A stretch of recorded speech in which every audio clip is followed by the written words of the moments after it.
votes or number of seats at 17.6 crore in Lok Sabha 2014. People said, this was just happenstance. We got the number of seats, winning seats at 23 crore votes. 23 crore people voted for Narendra Modi in 2019, which means there was a 31% increase in our winnable seats between 2014 and 2019. Now, I am not even going to assume that BJP will see a 3% uptick in its vote share from 37 to 40%, as Rahul said. Let us assume that the vote share continues to remain at 37%. It does not rise to 40%. I'm being conservative, despite being an Andh Bhakt and a Modi Bhakt.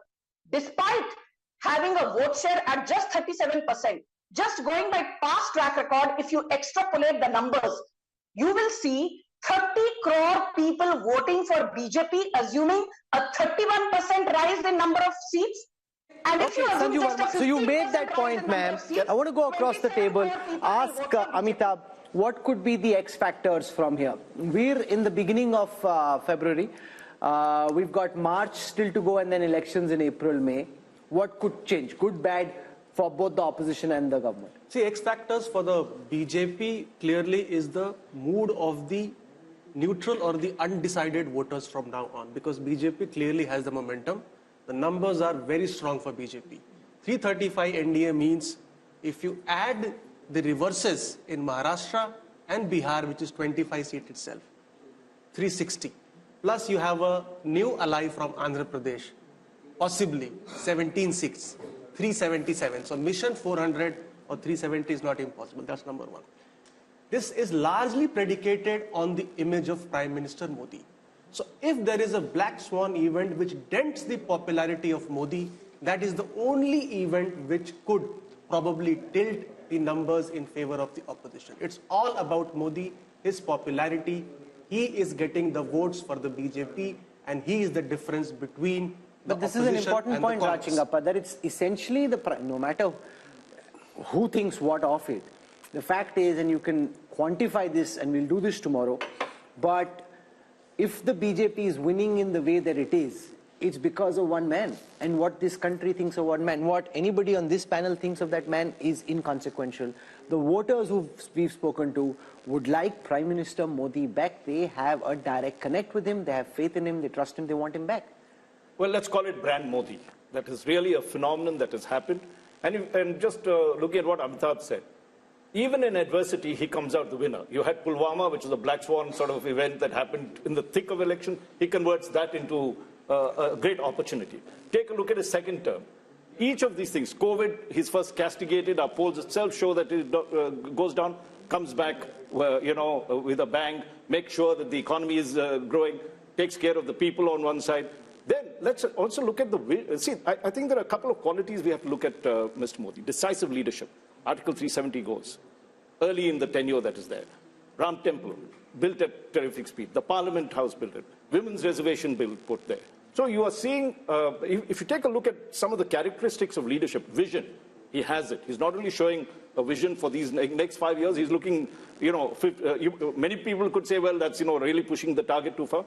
But he's giving a nation, an aspiring nation, a road to development. And I think that's very important. So he's able to balance the Hindutva sentiment, which is the cultural sentiment that you want, or the soul of the nation, with pragmatic governance, decisive leadership, and this, this quality that he demonstrates in terms of welfareism as well. So he's taken all the planks of the opposition, appropriated all of them, made it his own, and has really, that is why you're seeing the kind of results you're seeing. And he's building, Rajdeep, a new republic, whether anybody likes it or not. Very different from the Nehruvian idea of India in the last 10 years, and he'll cement it in the next 5 if these numbers are correct. He has, in front of our eyes, built a new India. Look, as I said, the Prime Minister is a consummate politician, and it isn't easy to hold on to your popularity over an extended period of time, particularly when you've gone through several black swan events over the last decade. That is a given.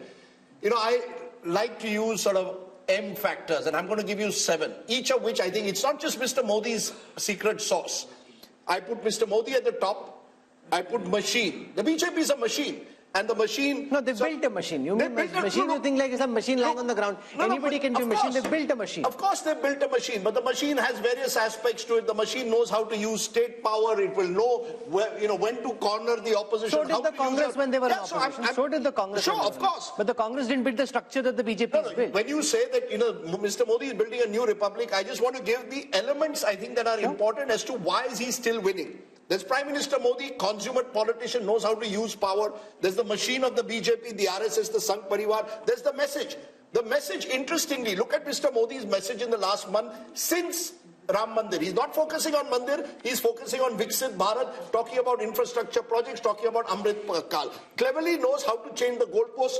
This is over, let's move on to the next. So the opposition doesn't know what will come next. Number 3. Number 4 is money. Let's be honest, Indian elections, the oxygen of Indian elections are increasingly money. The BJP dominates that space like no other party has done. The Congress may be in its pomp, but that time, the opposition was much weaker. No, but that time the Congress leaders, many of them pocketed the money themselves. There's different structure they are getting for the machine. A lot of the Congress leaders, and you know this well, pocketed. It's not as if in Maharashtra we don't have khoke ki rajniti. Let's not say that we institutional corruption in the manner in which there was under the UPA.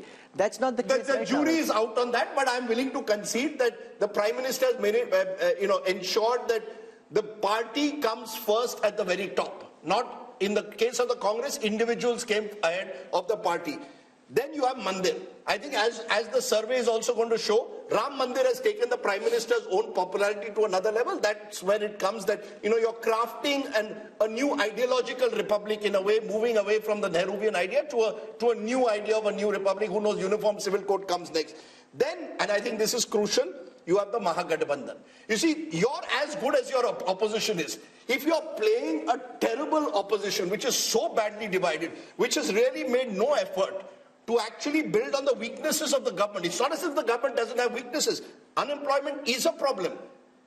Our survey also shows that. What have you done to build it? You have had 4 meetings of the India Alliance, all in 5-star hotels, or 3 of them in 5-star hotels, 1 in Patna where Nitish Kumar, your convener, has gone. You made no effort to capitalize when COVID management was going wrong, to build a kind of consensus. We need change.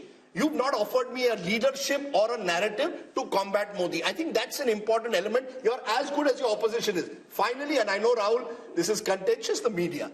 Let's be honest, no one has dominated the media space quite like Mr. Modi is. So we've never really questioned, for example, the misuse of the ED in the way that it should be. The poll also shows a number of Indians believe the ED is being misused. So I think Mr. Modi is Teflon-like. All of this comes together to make him almost impregnable, pregnable. And I think, credit to him.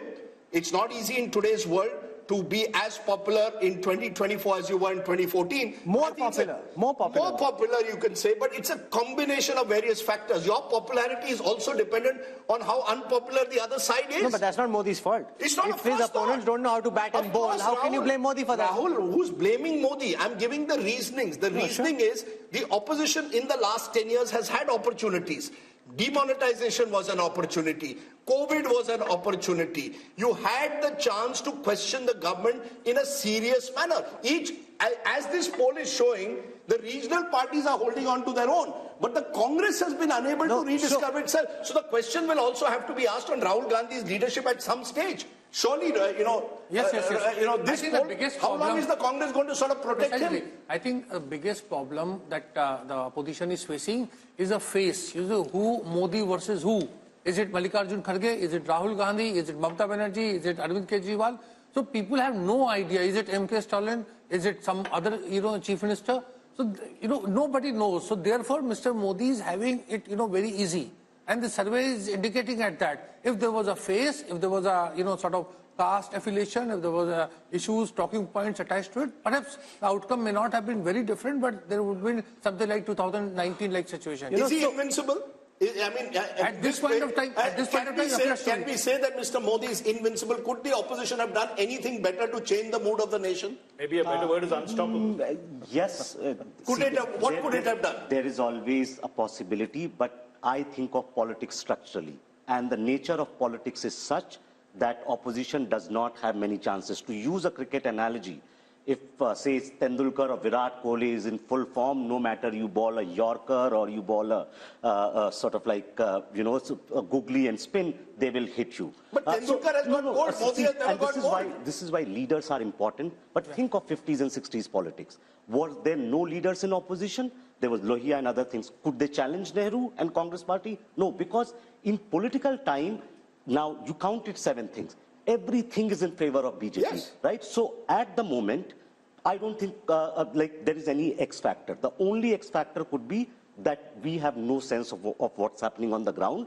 People have made up different mind and they are telling something else. So at the moment, everything is aligned in favor of Here's what I wish to say. Let's just zoom out for a moment and think of the larger picture in a more historical perspective. I was at the Pran Pratishtha of the Ram Mandir at Ayodhya, where while Prime Minister Modi was being introduced, he was linked to Chhatrapati Shivaji Maharaj, is the ideal Hindu king, who at that time, really demonstrated all the virtues that good Indian kings should have. So he's kind of being projected in a historical arc in that same kind of weight category. Rahul Verma, is there any contemporary political figure who comes to your mind who 10 years on, not just in India because there's no comparison here, but even internationally, 10 years after being in power, manages to increase his party's vote share by 3%. Go back in time. Who comes to your mind? Can I make someone who can? Yeah, who? We often tend to, since Nehru is still in the news. Remember, Nehru in the early 60s was a weakened prime minister. The war with China, despite that, won. Please understand. No, but his vote share kept coming down. But his vote share in the years that he was in power, the Congress kept losing ground, the BJP is gaining ground. And there was no opposition. But where is the opposition today? That's what I'm saying. Where is the opposition today? There was no opposition. Where is the opposition? I would only like, since you asked, I think only Nehru can be compared. Rahul Verma, okay, so you've got Nehru, Modi punching in the... From a party who got us independence, that kind of goodwill to Congress party after 47, with all the heavyweights of our freedom struggle on the Congress side. Let's be very, very honest. The 52-53 mandate was not Mr. Nehru's mandate. 62 I'm talking about. 62, yes. But the vote share dipped. Vote share dipped a lot. No, and but there by was then no his He goes up in 57. Yeah, but in 62 and after that, he's being punished for his actions. The people in India at this moment are rewarding Modi and the BJP for what they are seeing, far from punishing. Let's spend some time on this. Historically, who comes to your mind? Yashwant Deshmukh? No, nobody. I mean, nearest that from the... and one point which I wanted to make, where I can probably answer your question, is the hunger to win and willingness to work 24/7 to let that happen. And that thing, only person which comes to my mind is Mrs. Indira Gandhi. Yes. Besides that, no other prime minister in India had a hunger to win. I'm not restricting this conversation, Raj Chingappa, to India. Raj Chingappa, in a historical context, who comes to your mind? Somebody democratically elected. Only an authoritarian leader who knows how to fix, who knows how to fix the mandate across How the is he world. fixing the mandate? No. I'm not talking about Modi. I'm talking the only. When you say, give me an example parallelly. There are democratic countries where you will have the likes of a Putin in Russia and Erdogan in Turkey, who will know how to, in a way, manage the mandate. Erdogan had a very tough fight. He won with 6 percentage points. In a relatively free and fair system like ours, to do it over 3 elections with your popularity increasing, I think makes Prime Minister Modi sui generis. You look at Algeria, where there was, this thing that Burj Khalifa, when Nehru was there, then I went with Hamid Ansari, he was still Prime Minister. Yeah, but let's not compare Algeria with India. I think, Rahul, you make a very good point. In a democratic society like ours, with all the pulls and pressures, with, as we are seeing in our poll, South India having a very different politics, states like Maharashtra, Bihar, Bengal, Karnataka looking tough for a while. I think Mr. Modi has done the remarkable job of holding his popularity. I will only say this, and I think this is an important point that we need to make. While we talk of the invincibility of the Prime Minister, and I think CSDS's post-poll in 2019 showed 1 out of every 3 voters voted for the BJP because of Prime Minister Modi. The BJP itself is not invincible. That's why I made the slightly controversial point that if I was the opposition, I would focus on states where Mr. Modi is not on the ticket. The BJP is weakened. You want a strategy for the future? Start from the states. Okay, the problem is you're going to make this, the India Alliance has come into this 2024 election with no clue of how they want to face up to Mr. Just to Modi. remind the viewers, Rahul, once and again, you know, we are so damn focused on 14, 19 and probability of 24 that we are forgetting the fact that BJP as a party has lost 50% of the elections in this country in the last 10 years. Yeah. 50%. Yeah. You know, so invincibility of Mr. Modi as an individual which the BJP is benefiting from is not exactly the invincibility of the BJP, number one. Number two, yes, I concede and I understand being a conservative pollster, this is probably the starting block of BJP and the NDA. And majority of our polling was happened before the Ayodhya Pran Pratishtha. That impact has to come in, and with the way they are looking out for alliance partners and the way they are going about it, this can only go up. Having said that, if you will ask me if there is any, I don't see a black swan because nobody can predict a black swan, but one red flag, that is the complacency factor. You know, complacency factor was the factor which caused them. Are they looking complacent to you? No, they are not. But what 2004 urban areas, the turnout dropped by 18%, and that caused Modi the is BJP. no Vajpayee. That's precisely what I was trying to say. They have learned their lessons pretty hard, and neither Also, Modi there is is a Vajpayee, Can I give you a very nor interesting Mr. anecdote Bhagwat now? is Mr. Sudarshan. Sure. Both the factors are remaining. Can I give you a very interesting anecdote? just This one- morning, I was told by an MP, you know, Parliament has been extended by a day. The BJP is going to put out a white paper on what the Congress did over 10 years. क्या जरूरत है अगर 300 seat मिल रहे हैं? What to put white paper? लगता है desperate है. मैंने कहा desperate नहीं है. They want to take that 320, 330 that the mood of the nation is good because he wanted to know the numbers. 320, 330 to 370, 375. एक दिन भी नहीं छोड़ना है Parliament का. If we can get an extra Saturday in, where all the TV channels for 7-8 hours will talk about this white paper, keep the mahal going. So there is no complacency. On the other hand, it's like a team which has scored 350 runs is sure to win. But things, yeah, last 10 overs में और 100 run करके 450 जाते हैं. Amitabh Tiwari, look at how this 400 par is seeping into the psyche of the opposition. The Congress guests we had today, even Kharge ji in Parliament, they are referring to 400 par. They should be dissing the idea of that. It's like you have the most, forget ideology for a moment, you have the most competent practitioner of the political craft up against the most inept practitioners of politics in the Congress. You are right. That is why when you Rahul, have them go head to head. What Mr. Modi did, what Modi did, sorry, Raj, just a quick point. I think one, when you look at what he's done in terms of 370 and 400 for the NDA, he's addressing what the concerns Yashwant was talking about. He has pushed the bar even further, higher and better. So, and today you feel he's getting 303 and we, you know, he shouldn't be getting 400. No, but you heard what Rashid said. The second point. Congress will be happy with this. The second point I would like to make. Choda say point. Yes. You see that Congress thinks that if India Today and Yashwant Deshmukh are saying 71, it means Congress is well past 100 seats. That's how they're thinking. Yeah. No, I just have a That's what they're quick saying. addition to this one. You were asking about who else would you go. I think Mr. Modi is in a league of his own. And Internationally. Internationally, yes. And see, we are the world's largest democracy. I think we have produced great leaders. Precisely. You may not agree with Nehru or what he did. Come at the hour, it was Nehru. Come at the hour, this time, it was Modi. And I think we must, in many sense, commend that rather than bring comparisons Indira Gandhi. No, so Nehru is one comparison. I'm saying go internationally, Raj, with all the expertise and experience. You see, there, you could get other kinds of leaders who had just held on to power. in the recent Right? power, probably You can't have any comparison with American presidents because they have to give up their terms in two terms. You might end up with a Putin, Erdogan, and all those. These are not the kind of leaders you'd like to match this. You know, or even Xi Jinping, the other side, right? He's also there, but of course a completely different system. So if you really look in terms of democratic nations, as I said, he's in a league of his own. I don't think we need to bring comparisons. Here's a person, as Rajdeep described, we had talked of leadership. We have to appreciate that. May like him, may not like him. There is something about him that is, you know, converted a nation of 1.6. I think, again, I completely agree with Raj, and just to add to him, see, what sets Modi apart from everyone, that, see, Nehru inherited a party and an organization. Modi also inherited. But BJP was not present in many parts of India as a strong force. What Modi has done in these 10 years has put the party on map in eastern India, in many states where they were in single digit are now running governments, right? So what he has done electorally has basically created that machine which was there, maybe using all kinds of things. But now BJP is a very, very formidable and unparalleled election machine in contemporary politics across the globe. Can I add, I think that is one of his biggest Across the globe, contributions. you think? Yeah, you know, can I add two more M's? Interesting. One is middle class.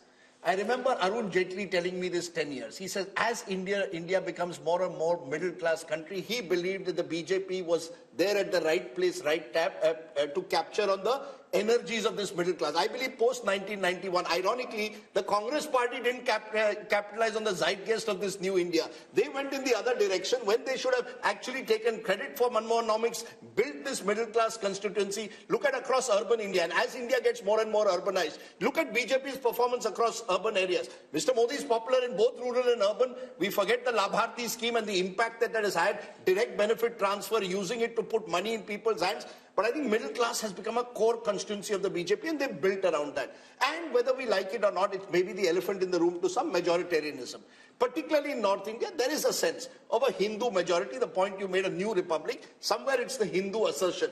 That also is a major factor. When I add Labharti and Hindu assertion, I don't think you can win an election. But which government in the past, Rajdeep, has spoken of making India a developed country and set a timeline for it? Sure. And actually then mobilize the will and try to build the circumstances which allow us to move in that direction. This is the only other government that I know. Rahul, there I want to only put one small caveat, which is there are areas of darkness in this country. Let's be honest. Whether it's the ethnic No, but there are areas of darkness in the United States. There are areas of darkness in Europe. Rahul, just as I believe the middle class has arrived, unemployment is a serious crisis. It's going to get worse in the era of automation. And education systems will not be able to match what the new market needs. I just think let's not say that we've reached there. No, Mr. Modi is offering a dream. Mr. Modi is offering a dream. And making the effort to achieve that dream. He's offering a dream. He's offering a vision, and he's making the effort to take us in that direction. So it's not as if he's sitting on his laurels. But then aspiration is not just middle class, Rajdeep. Middle class is like 50 shades of grey. Anybody who is not in BPL family is a middle class. Okay. So from lower middle class to middle class to the higher middle class, it's an aspirational class. And he is a person who is showing a vision and a dream that, okay, you are maybe suffering, but what the India which I'm trying to make will be a great India for your kids, your grandchildren. And he's working towards that. But then tell me, if this was also perfect, the double engine, as we saw in certain states, doesn't work. I think India is too complicated to reduce it to, Modi's captured the attention of all of India in every election. That's why he's captured it in a presidential style. In elections, increasingly are presidential at the national level. Mera leader kaun hoga? Mera prime minister kaun hoga? Mr. Modi, with his consummate ability as a communicator, and the point I keep making, Rahul, which Prashant Kishore also now makes, Mr. Modi's been around 50 years in politics. He's seen various, these black swan events, you're able to conquer sometimes through your past experience. It's like a journalist. If you've been 40 years, we can do live program. Pehle saal, it was a struggle. Mr. Modi's been there. He's done the hard yards. Let's give him credit. He's been in power since 2002. He's been in power for 22 years, and that gives him experience of hand. On the other side, he's become elite. You've got regional leaders who've been stuck in their states. I think one of Mr. Modi's major achievements is from Gujarat Chief Minister. When he became Gujarat Chief Minister, we thought, ye kaise banega, RSS ka aadmi hai, has no experience in governance. When he becomes Prime Minister, we said, yeah, Prime Minister kaise banega? You said. Look, no, one minute. I will say this, and I have proof. Mr. Javed Akhtar at a dinner in 2012, 1 week after Modi won Gujarat a third time, he said, yaar, kya lagta hai, Modi ji aayenge center pe? To maine kaha, hai, I think Modi ji will come to the center. I think he will win the elections. 2012 December, before he tilted. He said, nahi, he is haunted by 2002, nahi ho sakta hai. I said, sir, there comes a time when a person can sort of go beyond his sort of past to the future. So I will not take that, but I will say this, that he surprised people. I would certainly. And he continues to surprise people. He continues to surprise. He continues to surprise the same people who never cease to be surprised. But that's a different matter. That's a good line. That's a good line. No, but it's true. It's true. That's true. The thing is that, see, the matter of fact is that he works hard. And I think pretty much, and I've said this to Raj, that, you know, as one of my physics professors, he never used to give us marks on the final answer of the numericals. He used to give us the marks on what did we attempt. Dimag lagaya ki nahi lagaya, koshish ki nahi ki. I think Indian voters are coming to an age where they want to see the leaders make an effort. If you make an effort, they are even willing to own up your failures. See how people have owned up his demonetization failure. Okay. People, majority of them say, galat tha, lekin sahi niyat se kiya. Okay. Now, so we are out of time.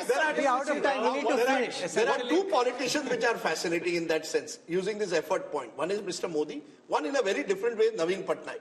Yeah. 25 years, never lost, and you ask people, nahi sir, koshish kar raha hai. You see, Indian voters, he's right, want to reward well-intentioned. Okay, so we are out of time. We need to wrap up. Rajdeep? No, Rahul, just one little point. I think it's more than just try.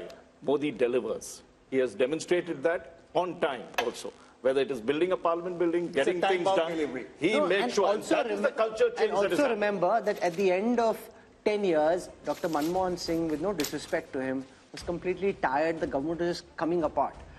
Even Vajpayee ji, at the end of his 6 years, was very tired. He had to say, "Na tired, na retired." But the government wasn't energetic. Prime Minister Modi continues to stay as energetic, as pumped up. Where people around, and I've seen younger officers, much younger than him, and at New York, at the yoga day, I asked one young officer in his team, "Arey, tum kyun nahi kar rahe?" "Arey, nahi, unme zyada energy, hum mein kam." So, that's like people half his age. Okay, so Rajdeep, before we wrap up, if you were Modi, what song would you be singing tonight? What's that song that Shah Rukh Khan had? Number one. I don't expect me to know. What is Does the song? anybody else know? I'm the best. I'm the best. I'm the best. I'm the best. Koi hero yahan, koi zero yahan. I'm the best. Look, Mr. Rahul Gandhi, what song are you singing tonight? You're putting me in trouble because you want... Ye kya hua, kab hua, kaise hua. Look, there are lots of songs. But look, seriously, I hope for the Rashid sake... has another song. Can I though say something? For the sake of Indian... Okay, Amitabh Tiwari, 1 second. अपना time आएगा. अरे भाई advisers बता रहे हैं उसको यही अपना टाइम आएगा. Rahul, he's sounding like Devendra Yadav. Look, let's not rule out anything. He's sounding like Devendra Yadav. Who? He's saying Rahul Gandhi thinks apna time aayega. नहीं, Rahul Gandhi is being advised कि साहब अपना time आएगा. Look, I hope for our sake of our democratic process and indeed for our television coverage, we have an exciting election. I hope that this mood of the nation doesn't result in most people believing up kyun dekhna hai. No. Jeetna to hai. But I hope we have a contest. is that the reason he has given the shagufa of 360, 370 and 400? Because he might be feeling, Rajdeep bore ho raha hoga. Kuch naya do.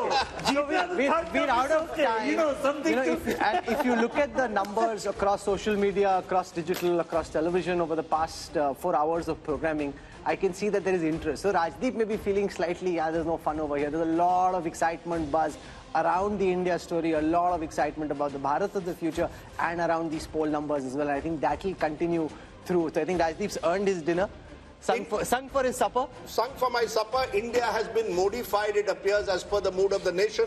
We'll wait and see what the voter really wants. This was simply a teaser to what might be lying ahead. So day 2 tomorrow. A lot of detail on impact of Ayodhya, the impact of Nitish Kumar switching in Bihar, the performance report card of the Prime Minister, his government, the opposition, all that and more coming up in part 2 of the India Today Mood of the Nation all through the day tomorrow. So we'll see you again.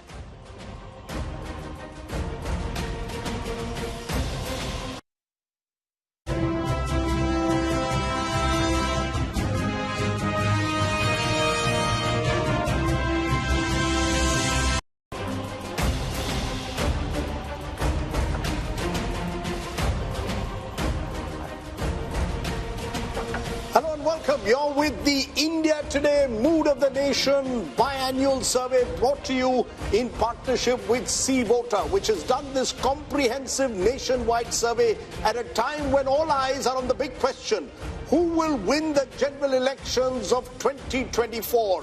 That's the question that we're going to answer in a detailed manner this time, but not just the big picture. We'll be going state by state to bring you all the results you've been waiting for. This is the last Mood of the Nation opinion poll before the general elections of 2024, which is what makes this that much more important, and so much rides on the results of this Mood of the Nation opinion poll. Let's introduce you to our guests who are going to join us over the next several hours as we bring you the results of the Mood of the Nation poll. I want to start by introducing Yashwant Deshmukh, lead cephalogist at Sea Voter.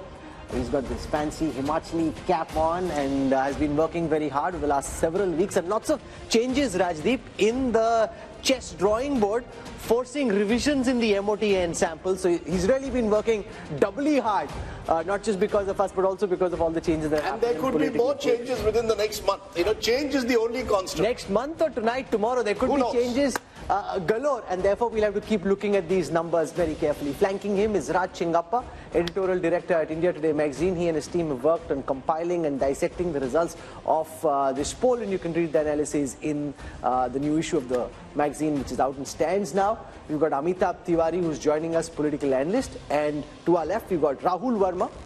Rashid Khidwai joins us, and we've got Sanjay Kumar from CSDS. So this is really as sharp a political panel as can be, and I'm discounting myself.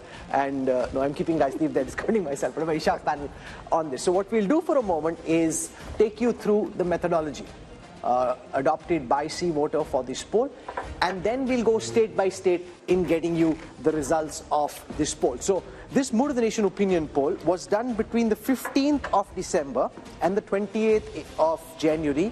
Largely, some polling happened later when there were specific changes like there were in Bihar, but largely between the 15th of December and the 28th of January. For this poll, the sample size was 35,801. But Sea Voter, as our viewers know by now, has a continuing tracker sample.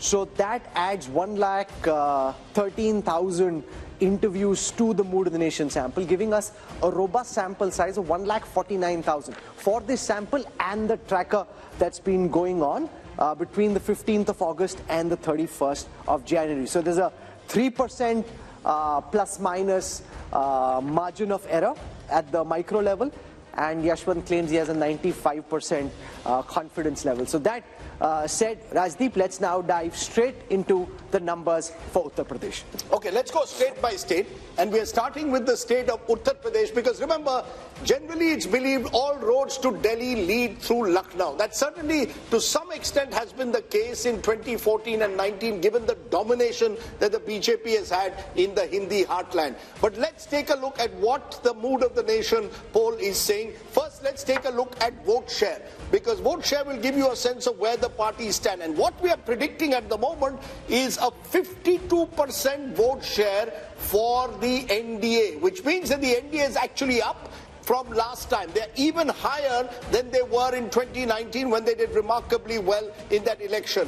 The India Alliance, and presumably this India Alliance includes the Congress, the SP and the RLD as of now. The RLD could well switch sides. Therefore, at the moment, they're at 36%, up 10% last time, but they have lost the BSP, which was in 2019 with the Samajwadi Party, and others 12%, primarily the Bahujan Samaj Party. But the key thing is, how does this translate into seats? That's the difficult task that Yashwant has undertaken.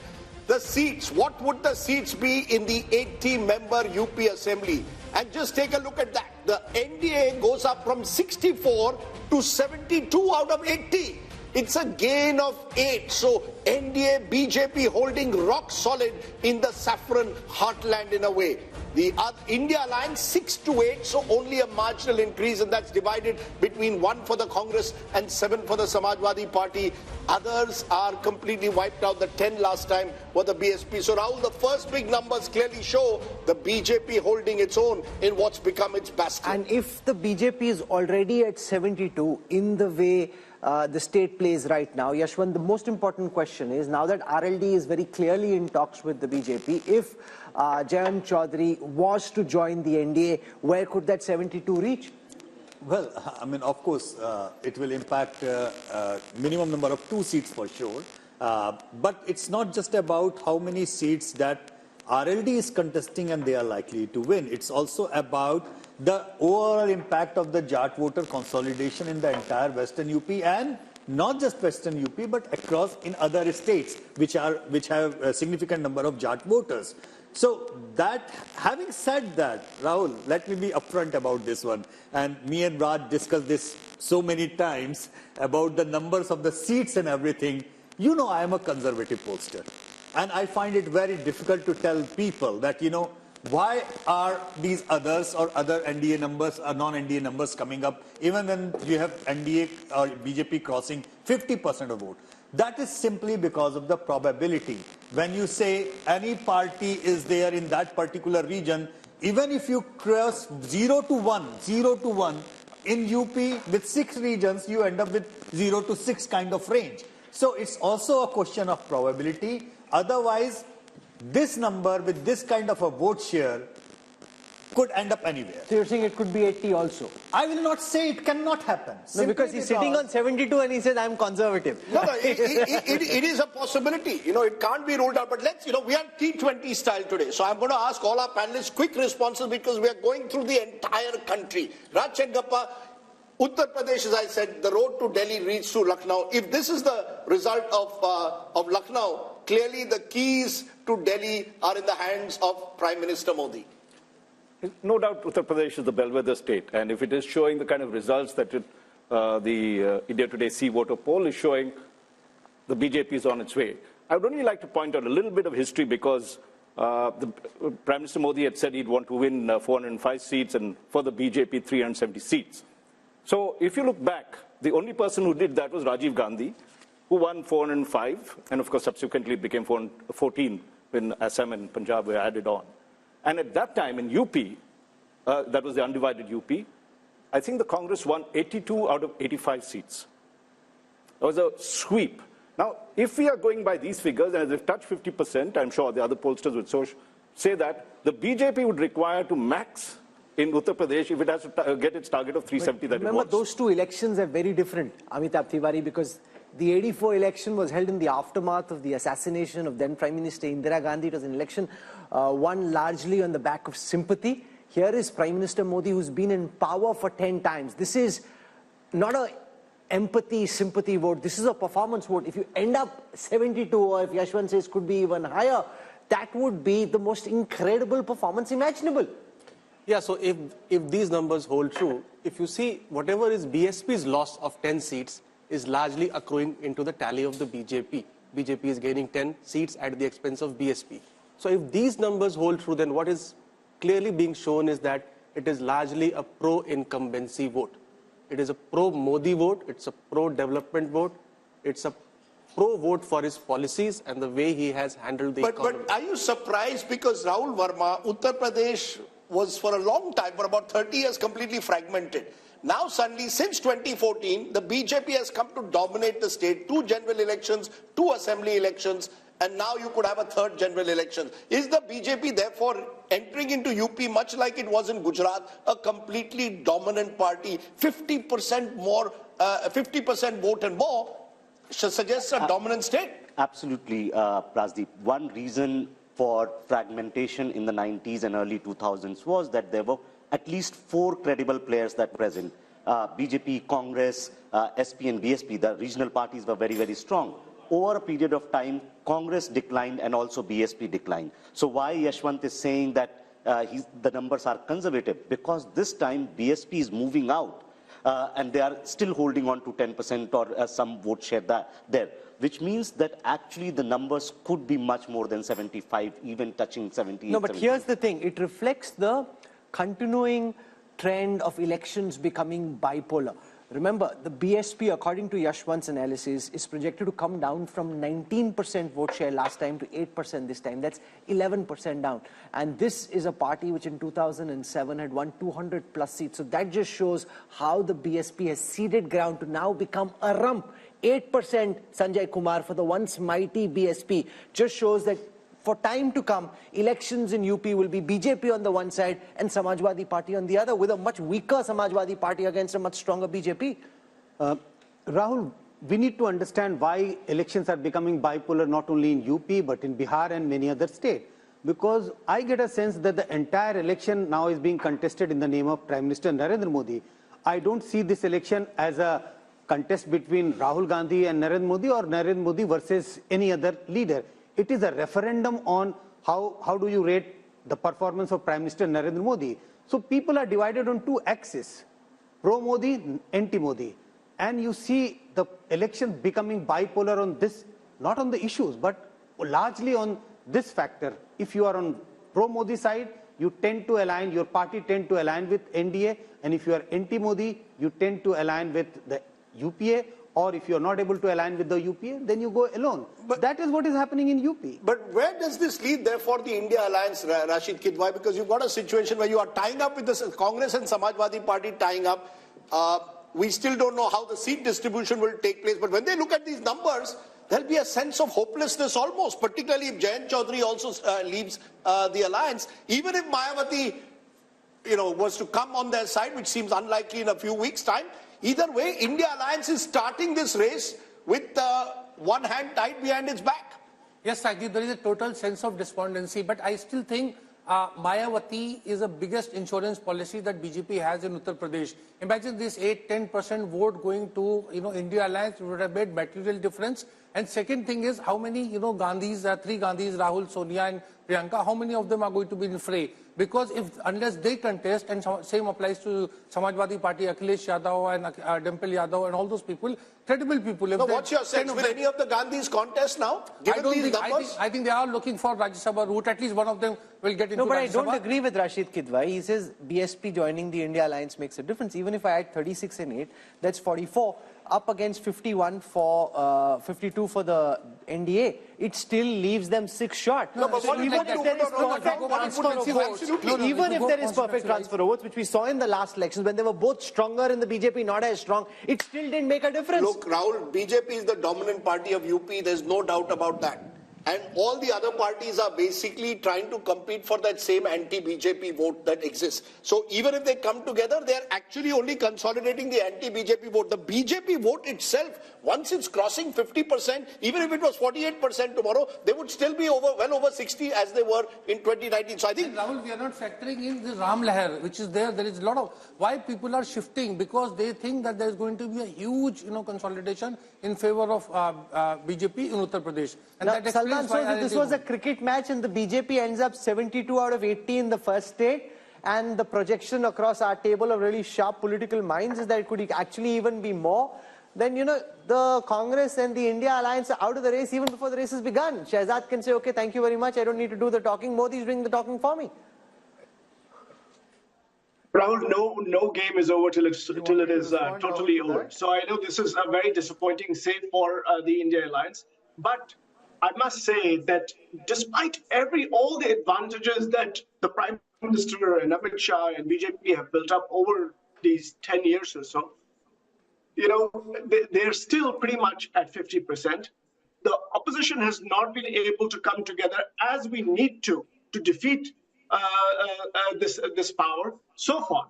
But the election is not over. The election is going to be contested in UP and all over the place. And by the way, I know you people said something about the performance. This is a performance election. If this is a performance election, I want to ask you.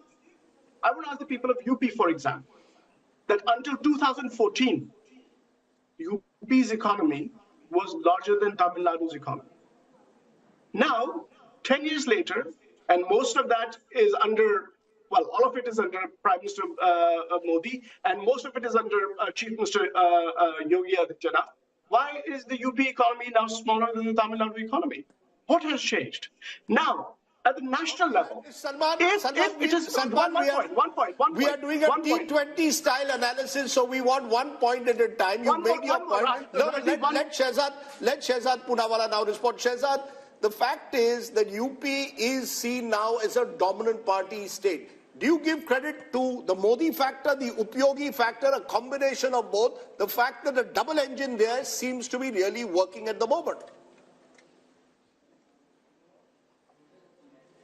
Rajdeep, I give credit to 3 factors, and let me complete my answer. 1 is Ram Lala, 2 is Geeta, and 3 is PD. And let me complete. Ram Lala means Rashtriya Suraksha, Mahila, Labharti, Leadership, and Arthvyavastha. Geeta means growth, information, innovation, infrastructure, technology, and Atmanirbhar Bharat. and PDA means performance, delivery and aspiration. Today, Rajdeep, Modi ji and Yogi ji have converted the vocabulary of people like you from anti-incumbency to pro-incumbency, where even the most critical cynics like Yogendra Yadav and Rajdeep Sardesai in the democratic newsroom also have to say that BJP ko सबसे ज्यादा number मिलेंगे ही. This kind of conversion happens when time after time the people see the leadership and the performance of the party on the ground and overall, because we have a mission and a vision. We are not people of commission, corruption, ambition and family profession, and therefore I give credit to Ram Lalla, Geeta and PDA. You know, I love his acronyms. He's going to go very far in politics, given those acronyms. Mr. Modi has clearly got a few bucks in the party who know how to use acronyms rather well. What I want to do now is play out a small excerpt from a show we had earlier today from Lucknow, where we spoke to voices on the ground, trying to get a sense of the pulse in Uttar Pradesh. So here are some excerpts from the Mood of the Nation poll from Uttar Pradesh from earlier today.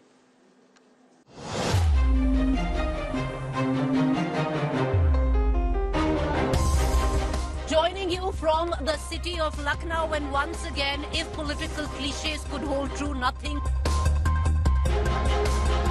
विपक्ष की जल गई है एकता की रस्सी, इसलिए Bhajpa UP में जीतेगी 80 में 80।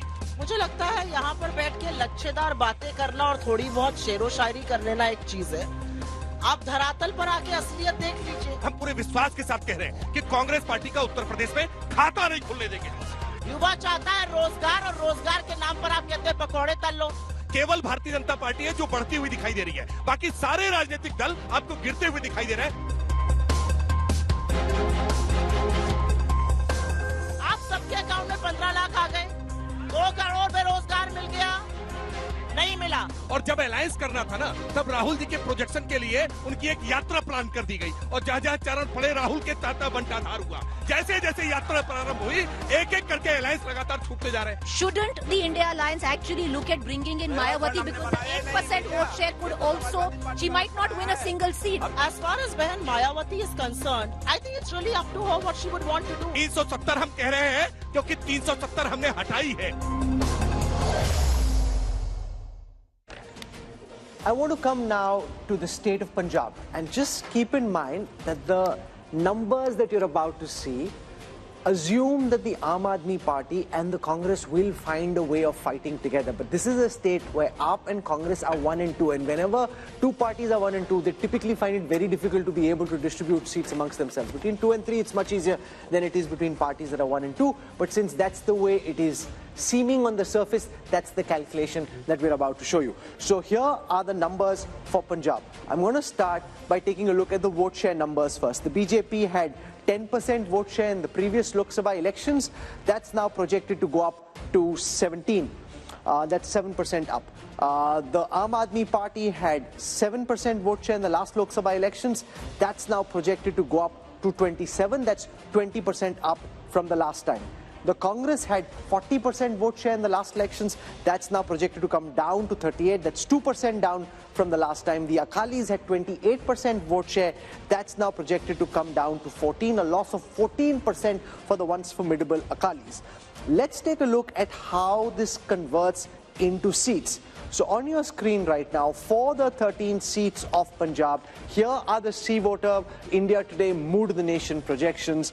C-Voters projecting that the BJP is likely to stay at 2 seats. They're likely to stay at 2. What's gone out from the NDA kitty there are the Akali seats. The AAP is expected to be at 5 seats. That's up 4 from the last time if we see the party-wise breakup of these seats. The Akalis were at 2. That's likely to come down to 1. So the BJP holds on to its 2 seats. The AAP goes up from 1 to 5. Remember, in the first election they fought in 2014, they had 4 seats. So they go up to 5 this time. The Congress at 5. They were 8 last time, so they're down 3. And the Akalis are at 1, down 2. Now what could change potentially, Yashwant, is if at the last moment the Akalis and the BJP are able to tie, because behind the scenes is a lot happening. it's not firm, finalized, both sides haven't decided. The Akalis we know are keen, the BJP is 50-50, wishy-washy, but that can change anytime. And if that changes, how does that potentially change these numbers? Of course, I mean, that would be having some impact for sure, because I guess that between the Akalis and the BJP, even though there has been quite a lot of bad blood in the recent years, as far as the core voting is concerned, they are pretty much supplementary in nature. The core has been anti-Congress vote at large, which the Akalis and the BJPs have been tending together. So this separation might have split it vertically, because BJP ran away with the Hindu votes and Akalis were with their Panthik votes. But if they come together, definitely that will have an impact. But it will not be the same kind of seat sharing, Rajdeep, that is for sure, because wherever BJP is going back with their old allies, the seat sharing equation is no more the same, which was defined by Vajpayee and Advani. But you know, this is a fascinating state, Raj Chengappa, because the alliances have changed dramatically in the last few years. The BJP and the Akalis were together. AAP versus Congress was the battle of Punjab. They've now come together. They may not have chemistry on the ground.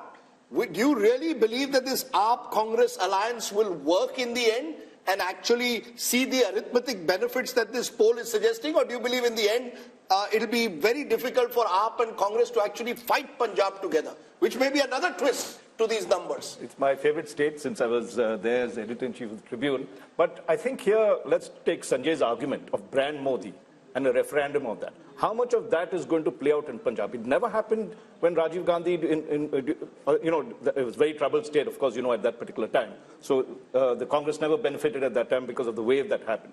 So if you look at it currently, if the AAP and the Congress get together, they're a decisive force. Have they got together? Have they agreed on anything? That is not to be seen as yet. No, but can I counter what you're saying to say that it's almost impossible? How will you decide if you're 1 and 2 in that state? On a drawing board, you can say whatever you want. Given the problems in Uttar Pradesh, given the problems in Bihar, it is very difficult. In Delhi, they may still have some kind of an arrangement. In Punjab, they'll ultimately come to the conclusion that it's better for us to fight separately. No, they may well do that, Rahul. They actually seem to believe that might even work to their favor. That, you have a multi-corner. No, so I'm saying then the premise of the poll for Punjab is flawed, because it hypothetically assumes that they're fighting together. Yeah, sure. But the one thing about Punjab, to take from what Raj Chengappa said, and that's the fascinating part of Punjab, Sanjay Kumar, it's the one state in North India where the Modi wave has not worked, both in 2014 and 19. Look at both these elections. The Congress, if there's one state in northern India, held its own in the last 10 years, it's Punjab. You think the politics of Punjab, therefore, is very distinct and different from the rest of the country in a way? Two factors. Even though the political clout of Shiromani Akali Dal has come down, but look at the states where regional parties are strong. BJP has not found it easy to make inroads. That's one case why in Punjab BJP has not been able to make inroads. Second, BJP has been contesting in Punjab in alliance with Akalis. So Akalis have been a dominant player. That was a difficulty in the Bihar also for the first couple of decades. Also, look at the social composition of Punjab. In Punjab, we have a very large majority of Sikh voters.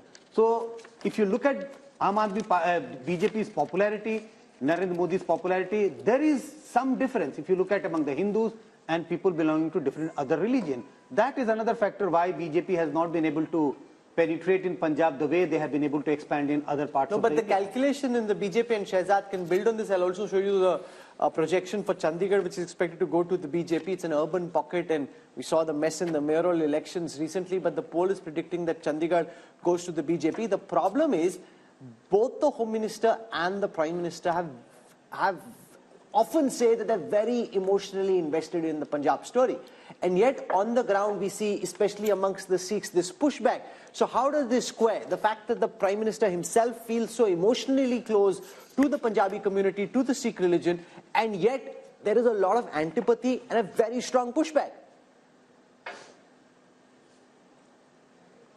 Rahul, look, what Sanjayji was saying just now, that since we were the younger brother in the alliance, and that alliance was not purely for political reasons, it was also for ensuring the message of Sabka Saath and Samajik Sohar between the Hindu-Sikh community. And therefore, we sacrificed a lot of our space and a lot of the other things also while we were in that alliance. For the first time now, we are finding our feet in Punjab, not just in urban areas, but also in the rural pockets. And therefore, this vote is a vote of expansion. It is a vote of credibility that will keep increasing over the few period of years.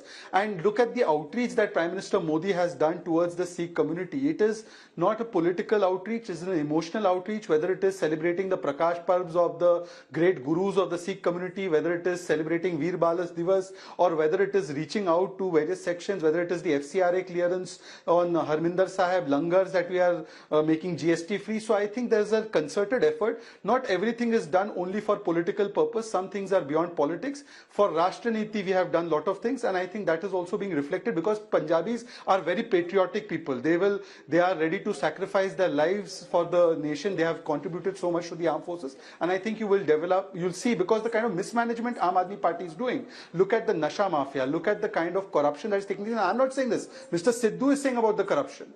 And also the alliance between Congress and here AAP, in Punjab, Amitabh Tiwari, is if they fight separately, this calculation, and you're seeing the India numbers projected by C voter to zoom up in terms of vote share very substantially, all that is based on the assumption that they fight together. If they don't fight together, and if this is the base where Akalis are at 27% vote share, up 20 from the last time, Congress is at 38% vote share, down 2 from the last time, up at 27, up 20, Congress at 38, down 2, Akalis at 14, down 14. How could Punjab read in the absence of this alliance? See, Punjab is the hotbed of anti-center politics. So even if AAP and Congress do not form an alliance, and unless the Akali Dal forms an alliance with the BJP, these numbers could still hold. So unless the Akali Dal ties up with the BJP, I don't see a substantial difference in the numbers, because the politics itself there is anti-center. Hindu being the majority in the rest of the country, but being a minority there complicates the political dynamics there. And you know, it's interesting to look at this, because if we turn to the next state, because I think these two states reflect just how India's map is so complex. Just turn to Delhi, not too far away from Punjab, where again the Congress and the AAP are trying to tie up. Just look at how the numbers stack up in Delhi. 7 seats on offer, but the national capital is often a barometer of what tends to happen across North India. Take a look at vote share. As per this, in Delhi, even with the Congress-AAP alliance, you have 57% vote share going to the BJP and 40% to the India alliance of the Congress and AAP together, others 3. How does this then translate into seats? 7 seats in Punjab, in Delhi, all 7 went last time, remember, to the BJP. All 7 will go back to the BJP as per this poll. So that takes off from what Amitabh Tiwari just said. Punjab is almost sui generis, Rahul Verma. There, if the Congress and AAP tie up, they do very well. They tie up in Delhi, where the AAP is in power again, and yet it's a clean sweep for the BJP. Does this reflect urban mindsets and Delhi mindsets versus the anti-center mindset, as Amitabh put it about Punjab? Yes, a little bit, Rajdeep. That Punjab, the demographic composition is different. It has always had an uneasy relationship with the center, even when Congress party was in power in 1970s and 80s. But you have to also understand that this alliance in both Delhi and Punjab is not easy. Because in Punjab, Aam Aadmi Party feels that they can gain these seats even without the Congress. So you've seen Chief Minister of Punjab making statements that we don't need to have an alliance. And in Delhi, even if they come together, they will not be able to make any dent. No, but why not? Why, you know, the reason is that Congress explain why the Aam Aadmi Party in 2 consecutive elections has swept Delhi, but the BJP has swept Delhi in Lok Sabha. So BJP continues to hold 40% vote share in Delhi, no matter which election is happening. Congress gets 25% when Lok Sabha happens, but when Vidhan Sabha happens or MCD happens, Congress comes down below 10%. So that entire Congress vote, which is in Lok Sabha with them, actually shifts with the BJP. So AAP continues to be around 45 to 50% in assembly elections. But in Vidhan Sabha, BJP gains. No, my view is it's the Modi factor. You know, what seems to be is that the Lok Sabha elections, you look at Narendra Modi. When you're fighting a state election, you look at Arvind Kejriwal. That's happened 2 elections in a row. And it seems as per your numbers, it's going to happen again. It's a split vote, Rajdeep, and it's happening across India, across all the states, honestly speaking. Each and every state, if you look into the vote share of the last assembly and the last Lok Sabha in together, you will see somewhere between 10 to 25% of jump in favor of the BJP whenever the Lok Sabha elections are there. However, in case of Punjab, I must mention this because it's an important and critical point to add. In the last 10 years, in our daily tracker, there are only 3 states where Rahul Gandhi as an individual leader has scored over in popularity over Narendra Modi. 3 states all across India. One is Punjab, one is Tamil Nadu, and one is Kerala. And they have been like that. But one critical thing is, 10 years back, the gap between Rahul Gandhi and Narendra Modi was so huge in all these 3 states that it was a one-way traffic of sort. But over the 10 years, this gap is reducing and reducing and reducing, and it used to be in double digits. Right now, it is in single digits. But you know, the split vote, I think, Rahul, is going to become more and more important. Voters seeing Lok Sabha very different to Vidhan Sabha. And Salman shows that's your big problem in a way. In Delhi itself, in the heart of the national capital, even if you tie up with AAP, it's the BJP that sweeps the election. That suggests to me that that voter is giving a huge bump to the BJP the moment it's a Lok Sabha election and Mr. Modi is on the ticket. No, I look at it a little differently. What I'm seeing is, if this data is correct, and I have no way of knowing whether this is or this is not, we'll find out during the elections. But the Congress vote share is coming up in Delhi because people see, many people remember the governance that Congress has delivered to this country. And that is why I think you see the vote share coming up at the time when it comes to national level politics. Why that doesn't happen at the when your state level elections? I don't know what you're saying, Salman Bhai. From 23, it's gone up to 25. That's up 2 up. From 18 is down to 15. That's down 3. BJP was at 57. It's at 57. So you're clutching at straws, really. Rahul, I was talking about the comparison with assembly elections. Somebody said that, you know, during assembly elections, the vote share goes down, and during parliamentary elections, it has come up. So clearly, people do remember that the UP at times are very good, and why should they not? I mean, the per capita income of this country... No, 1 minute, sir. You're still 32% behind the BJP. Rashid Kidwai, this is the problem the Congress is facing. When it comes to a Lok Sabha election, Mr. Modi is on the ticket. It appears that the Congress is not preferred to the BJP. We've seen that direct BJP-Congress fights. The Congress loses out now. Even in an alliance with AAP, they may lose out in Delhi. Yeah, but Rajdeep, Delhi's story is very simple. It is due to Muslim vote that swings. In assembly election, Muslim vote tends to favor Arvind Kejriwal's party, and in Lok Sabha election, it favors the Congress. So that is why there is a kind of mismatch. And when we talk about vote share, we must look at the each and every constituency profile, and that's where it matters. So even if some parties may be 40% plus, another party is 57%, in 7 Lok Sabha seats, the results may be slightly different. So vote share. So you make an important point. In a seat like, say, Chandni Chowk or in East Delhi, absolutely, where the minorities are in big numbers, Rashid Kidwai's argument is, and that's where we can go across Sanjay Kumar, that as far as the state is concerned, it may still be 57 versus 25 and 13, but in that concentrated pocket, it may help this alliance, if it comes together, put a tighter fight in 2 seats, at least East Delhi and Chandni Chowk. This is a possibility, Rahul. I don't rule out this possibility. But if we are looking at on one side 57 and on the other side it is, say, in the 40s, 42, 45, 46, this is huge gap, makes it impossible that there are chances of close contest or a reversal in a couple of constituencies. The real story is the BJP, which gets about 38 to 40% in Vidhan Sabha, goes up to 57 in Lok Sabha. So Vidhan Sabha ki baat hi nahi kar rahe. No, that's the story. No, but that's the story. Modi, that's the story for Vidhan Sabha election, not for a Lok Sabha election. Sir, the point is the Modi factor, Rahul, is giving the BJP an 18 to 20% jump. That's the story. From 37, 38%, where it loses to the Aam Aadmi Party, which gets over 50%. So the Aam Aadmi Party is clearly seen as a Delhi regional party. And the BJP in a Lok Sabha election takes it. Whatever the minority vote may get consolidated, but the majority vote in Delhi is going firmly towards the BJP for the Lok Sabha. 6 months later, have a Vidhan Sabha election, and the situation at least twice before has been very different. True. This time around, we don't know. So I think that's Rahul, the significance. I wanted to make a quick point. Yes. Two things. One, the minority factor will come into play only assembly elections, where the assembly constituencies are smaller, and then you have enough number which can swing vote. Even in Chandni Chowk, you don't have 50% Muslim population, which can suddenly turn the seat. And besides, after delimitation in 2008, the entire composition of these seats have changed. Actually, in Delhi, there is not even a single Lok Sabha seat now which can say that, okay, minority votes are the decisive vote here. Yeah. Earlier, the Chandni Chowk, before till 2009 elections probably, that was the probability, but after 2008, delimitation. No, but in Delhi, if AAP and Congress are on the same ticket, it does make things more exciting. It does certainly, absolutely. It makes it. Could still be 7, but having said that, you know, it's also the fact, you know, Rajdeep, Sheila Dikshit ji was very clear, very clear that if Congress has to revive, they have to make sure they do not go with Aam Aadmi Party. Without you know, that's how. Is also clear. She has been very clear. So I really think, Rahul, the story which we must stress is this Modi factor.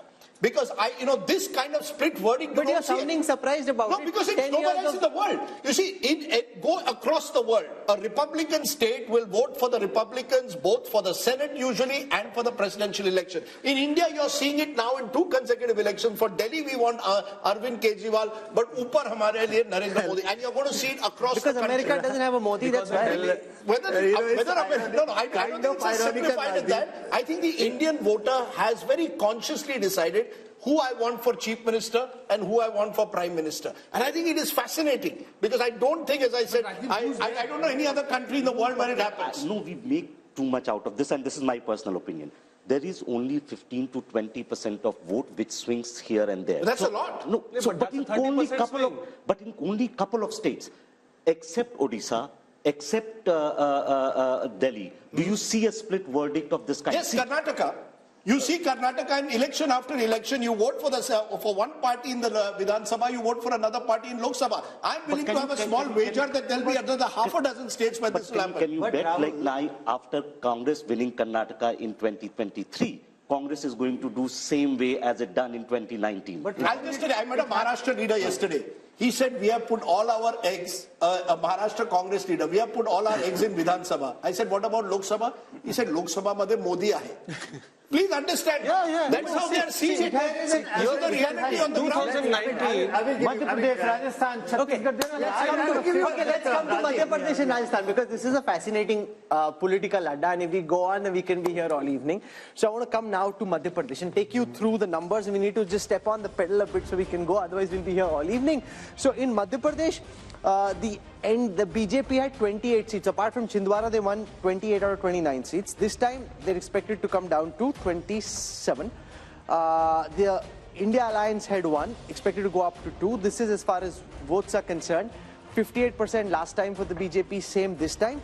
And the Congress's vote share, 35 last time, expected to be 38 this time.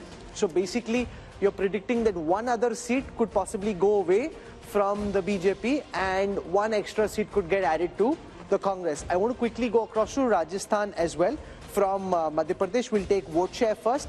The NDA had 61% vote share, the BJP had 61% vote share, this time 59. The Congress had 34, this time 35. Let's quickly see how that converts into seats. No surprises here. If that's how big your lead is, 59 plays 35 in a bipolar election, it's a clean sweep. So they're holding on, Yashwant Deshmukh, 2 areas where they shouldn't lose. You know, all these complicated, really detailed, finesse, nuance graphics that we have on the election intelligence dashboard, they're not going to be of any use. If this is how one-way the traffic is, then what's the point of all the finessing? Well, you know, I was just trying to give what Rajdeep was saying. I will just give a term to it. I call it Modi dividend.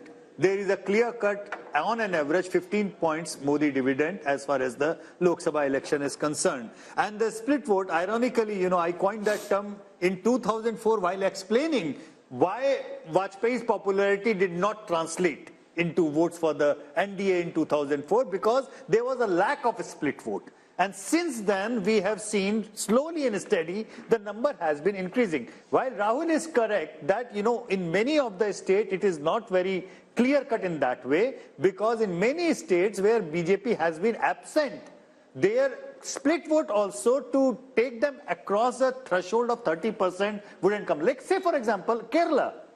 Kerala Vidhan Sabha election, BJP goes into single digits. In Lok Sabha election, they almost touch 20%. But can I just make a point, and Raj, I want you to come in on this. When BJP swept states like Rajasthan and Madhya Pradesh in 2019, we called it the Balakot bump.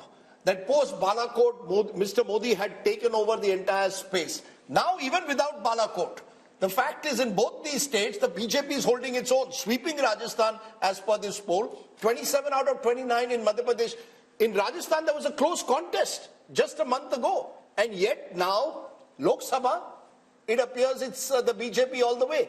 What explains it? So we can even throw Balakot probably out of the equation. Just say there is the Moditwa factor. If you look at it, and if you ask somebody, even in Delhi or in Madhya Pradesh, who would you really want in the center? I mean, that's the question. And that answer is a very logical answer that voters would give. I would gather in Madhya Pradesh as well, who is the Congress projecting for them to vote for? Even as Prime Minister? As Prime Minister.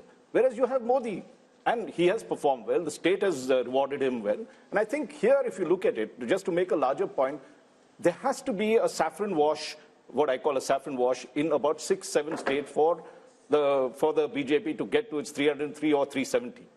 Madhya Pradesh is one of those states. It lost 1 seat last time. And there's a whole cluster of states where their vote percentage is 50% or more.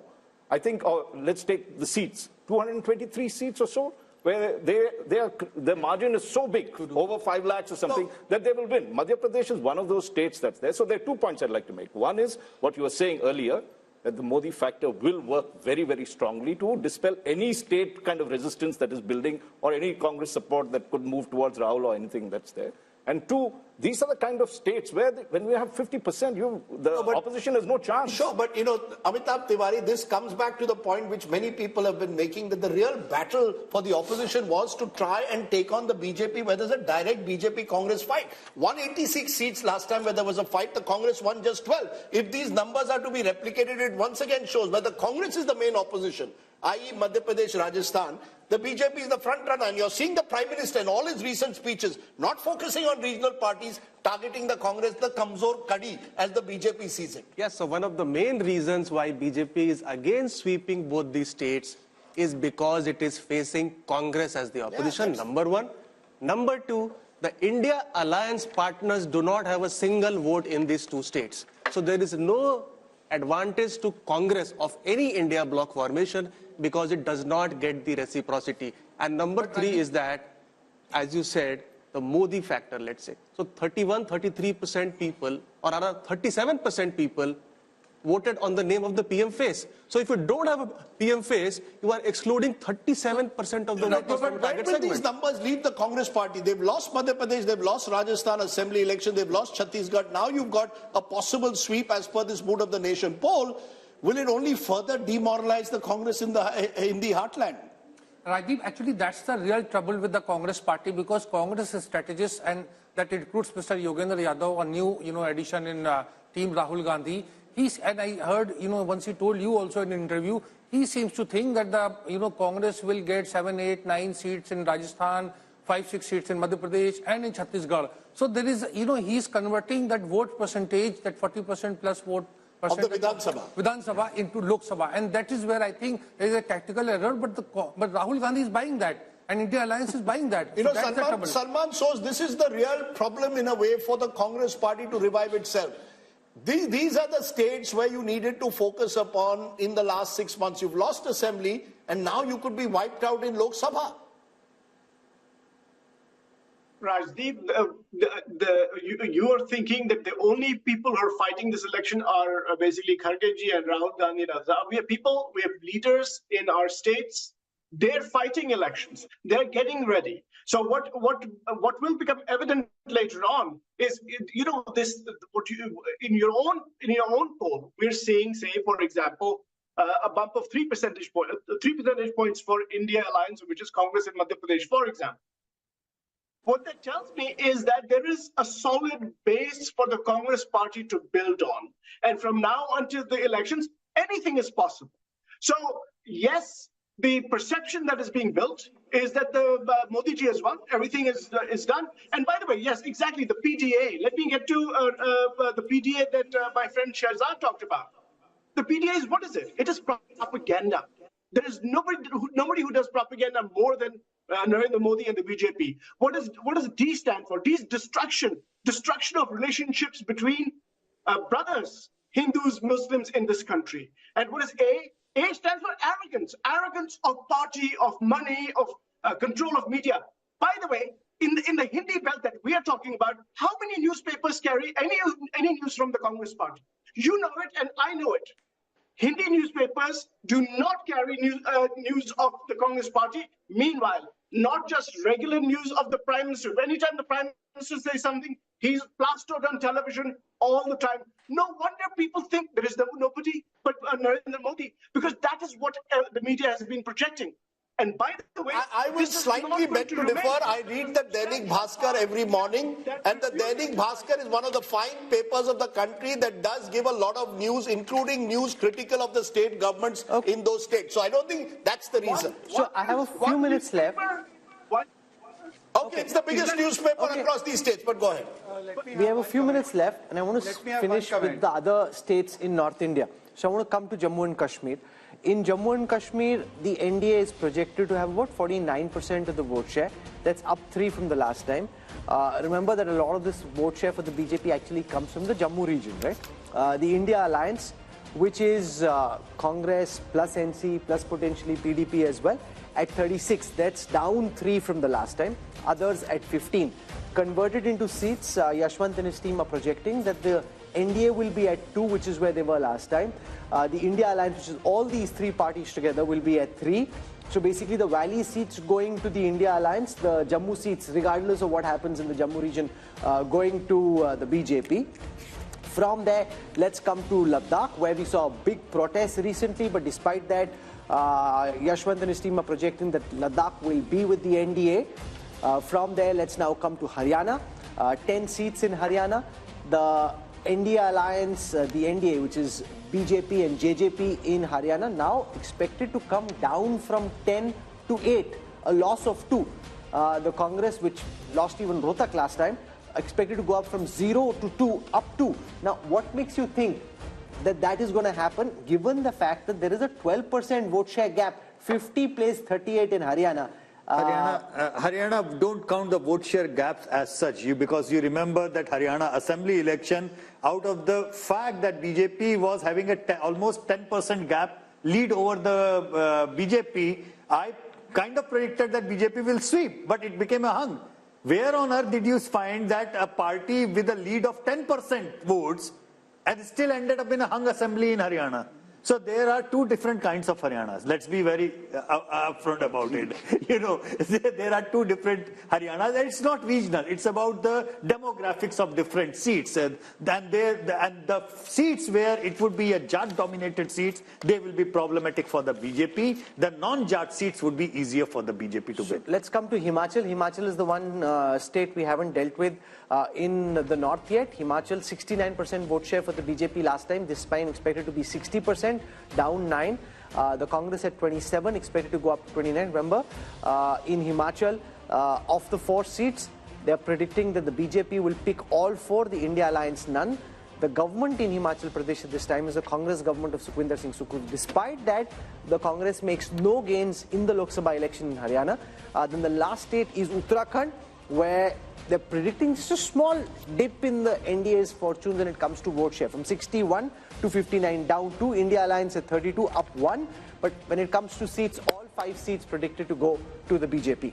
Therefore, when you look at the big picture, from the first region that we've looked at, and this is, if you're a T20 match and it's power play and you've just finished 6 overs of the 20, think of North India like this. The projected seat share across North India. First, the vote share across North India. NDA 52%, India Alliance 38%, others 10%. That's a 14% double-digit gap, and that includes, remember, Punjab, where the BJP is relatively smaller in terms of its vote share. How does this translate into seats, Rahul? And I think this is the story, and this has been the story not just now, but also 2014 and 2019. 154 of the 180 seats, as per the mood of the nation, done by C-Voter, go to the NDA, 25 to India Alliance. And remember, of these 25, majority again coming in from Punjab.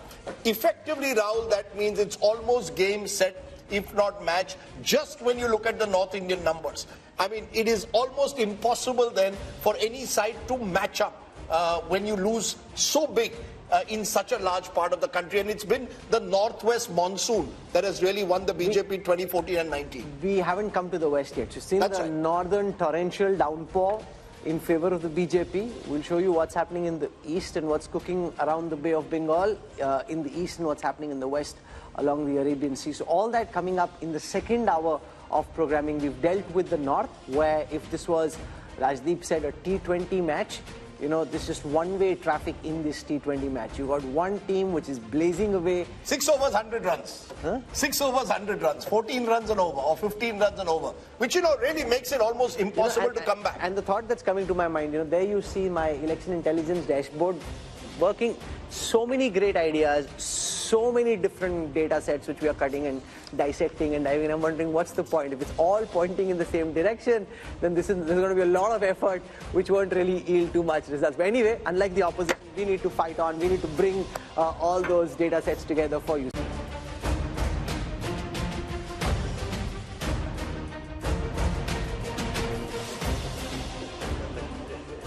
Welcome back to the mood of the nation. India Today's biannual survey with C-Voter, which is telling you just ahead of the general elections what will happen in state by state to give you the big picture. Who's winning the battle for 2024? We spent the first hour dealing with the North Indian states. We'll now switch to the south. And remember, Rajdeep, there's been this big north versus south effort that the opposition is making to try and build a narrative around how North Indian states are different from South Indian states. Do South Indian states truly feel and vote differently? We'll find out in this hour. Remember, we've given you the North India numbers in the first hour. 154 of the 180 seats going to the BJP-led NDA.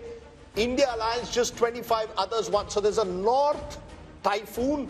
What's happening in the south? Is there a hurricane the other way around? Let's start. India mein cyclone aata hai, sir. Cyclone, okay. The southern cyclone. Sorry, the southern cyclone and there are cyclones that take place in south of the country. We're starting with Karnataka, a state which, remember, went to the polls 7 months ago in Vidhan Sabha. And interestingly, this is what it's showing. In terms of vote share, the NDA is way ahead of the India Alliance. Remember, there's a Congress government in Karnataka. 53% at the moment to the NDA, 42% to the India Alliance, others 5%. This is identical in vote share compared to 2019. How is this translating into seats? Remember, 28 seats in Karnataka, 25 were won by the BJP last time.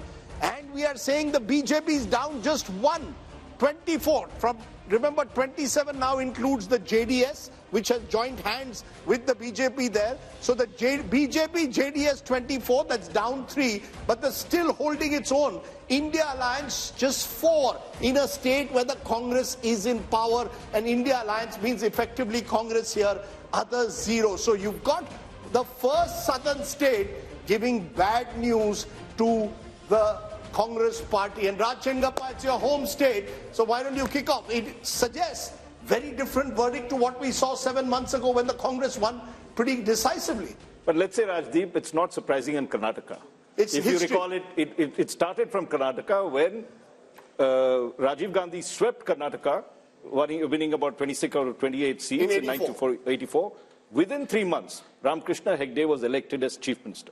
We're going to see the reverse polarization happening in this case, where for Karnataka they felt that the Congress was good, it was needed because the BJP government was not effective, and therefore the voters likely to tilt towards giving Modi the mandate, because he did campaign extensively there. He did push, if you remember the final phase, a certain percentage up over there. So Karnataka, and the other thing BJP has smartly done is tied up with the JDS. So the Vokliga vote, which would have made a decisive difference in Old Mysore and others, is getting split across these two. And secondly, if you look the way they have mended fences with the Lingayats, bringing Vijayendra, who's the son of Yadurappa, into the picture, the BJP has tried to cover its flanks. But let us see. I mean, Shiv Kumar is a wily contender, and you might see a little more seats going this way towards the Congress, So, Yashwant, given the fact that Siddaramaiah and Shiv Kumar were in Delhi, and now you've got DMK ministers, you've got Pinarayi Vijayan trying to hit out at the center for not giving enough finances to the south, could that potentially become an issue? Because I was seeing in the south, there was a lot of traction, at least in social media, around this issue. As of now, it's just in its infancy. Could it build into a bigger headache for the BJP in the weeks to come? Possible, because you see, without the JDS, BJP was in deep trouble. And they were pragmatic enough to take that much of arithmetic along. 6 months back, the same MOTM was showing BJP was in disarray because 10% approximately JDS votes of Vokaligas going along that. Now, that's largely in Old Mysore. Largely in Old Mysore. But the thing is that it's not just like, it might be decisive in Old Mysore, but there are pockets in across Karnataka, particularly in North Karnataka, where even 5 to 6% of Vokaliga votes shifting the BJP way will do the magic. However, the point which you are making, it's a North versus South divide, and the campaign that we are now watching in social media, that is an uncharted territory. Because I don't think any election whatsoever in the last 75 years, that play has been there. Barring the Tamil Nadu politics, outside that, the North-South divide was never played like that. So that's important. It's very important. And this issue is still just about germinating. It's just germinating. Amitabh Tiwari, is there seamless transfer of votes from the Janata Dal secular to the BJP, or do you think it might seem like that, but on the ground, it's not so easy to transfer? See, JDS vote is largely anti-Congress vote. See, the regional parties have been born out of anti-Congressism. And if you see the gap between India bloc and the NDA bloc, it's 11%, and out of which 9% is largely JDS. So JDS has pockets of influence in not only the old Mysuru, but even the Bangalore region. There, the implementation of schemes has been very good. And Congress is trying to project the Karnataka model as their model. But historically, BJP has been strong in Karnataka. From 1919 to 2019, they have won all the elections barring 1999. And surprisingly, BJP today, even in 2019, is the single largest party in South of India. Because South of India, there are regional parties who dominate and not the Congress party. Sure, and that's also primarily because they won 25 seats in Karnataka last time. So Rahul Verma, let's come back to our debate that we had when we discussed Delhi. That the same voter who 7 months ago voted for Congress, possibly Siddaramaiah as CM, apparently 7 months later wants Modi as PM. As Raj Chengappa said, it's not unusual, but it seems to me the one state where it's pronounced in the south is in Karnataka. See, Modi is one of the biggest vote aggregator of our time. There's no doubt about it. And he pulls BJP's vote. He's more popular than the party itself. If BJP gets around 37% vote, Modi's popularity rating would be around 45-50%. So that means PM pulls the party. What I was trying to differ with, that the segment which changes vote into election is smaller than the claim that we try to make. Right. And think of it, like Yashwant pointed this out. 6 months back, after the, so Karnataka elections happened in March and the last MOTN had happened around August. BJP was not doing that well. See, what BJP is doing in every state where they were having trouble is making efforts, right? In Karnataka, they tried to get JDS. They made a pact with Lingayat. On the other hand, and again, in Karnataka, what Amitabh had said in the beginning, the challenger is Congress. Congress seems not to be doing enough efforts in places where it's strong and credible. No, but also imagine, Sanjay Kumar, despite being the mighty force that they are at the moment, the BJP is willing to tactically cede ground everywhere. Yeah. Even in Western Uttar Pradesh, to a party like the RLD, to the JDS, where they think that they can make inroads in Old Mysore. And also, Rahul, they called the JDS, they called Kumaraswamy corrupt and a dynast. I mean, it was very clear. We will never touch the JDS. You'll recall they called Mukul Sangma all kinds of things till the day the numbers came out. Then they changed their mind. So the level of flexibility is very great. You know, Sanjay Kumar, because this was one of the states where there was a potential double-digit loss for the BJP. So also look at the irony. The party that is supposed to have the ideology shows political dexterity. The party with no ideology, so to speak, in terms of certain core philosophical issues, is very rigid when it comes to tactical alliances. Sanjay Kumar. I think the problem with the Congress is that it is slow in taking initiative. I would say even lazy in taking initiative. And if you look at the BJP on the other hand, even if they realize that they are going very strong in 2024, but they don't want to leave any chance. And my own sense is that if you talk to any BJP leader, they are pretty sure that they are winning 2024. But why they are entering into all these alliances despite ideological differences, despite having, given strong statement against the leader of those parties, is that they want to big win. They don't only want to big 2024. Let's take that just a minute. I'll come to you, Rashid, the moment. Mohan Kumar Mangalam, national spokesperson of the Congress, Ajay Alok of the BJP. To both of you, first to you, Mohan Kumar Mangalam. There's so much of talk of the Karnataka model that the Congress is saying the guarantees that we have given will win us an election. The numbers at the moment are showing, at least in a Lok Sabha, that's not working. I spoke to Mr. Siddaramaiah only yesterday. He seemed very confident. He also is playing this sort of discrimination against Karnataka card. But at the end of the day, our numbers are showing the BJP virtually repeating its performance of 2019, which would be hugely significant. If your numbers do bear out, Rajdeep, it would be hugely significant, no doubt. But I think your survey was conducted between December, May to January end, if I'm not wrong, which is at the height of the Ram Mandir propaganda craze that happened. And everything online, everything on TV, everything you turned on any channel was about the Ram Mandir. So I think definitely that sort of hysteria would have been captured somewhere in your survey. I don't think that they would find it easy to maintain that kind of momentum going forward. The other thing is the arithmetic of JDS plus BJP might look right, but I don't think the chemistry works at all. Just for example, Kumarasamy was in a rally with the BJP and was wearing a saffron shawl, I think, and the senior patriarch Devagowda came out and said that it would have been better had he been wearing JDS colors. So even something as small as that could be a flashpoint for misunderstanding between the two. The third thing is, you have this national narrative of the BJP that is against nepotism, dynastic rule, etc. So I'm wondering how they're going to reconcile that with pushing Vijayendra to the front as sort of the face of their party in Karnataka. You just can't reconcile the two in a national election. And like I said, alliances, whether that be with the JDS or with someone else, they don't really... Vote transference is going to be one of the major issues to watch out for in there.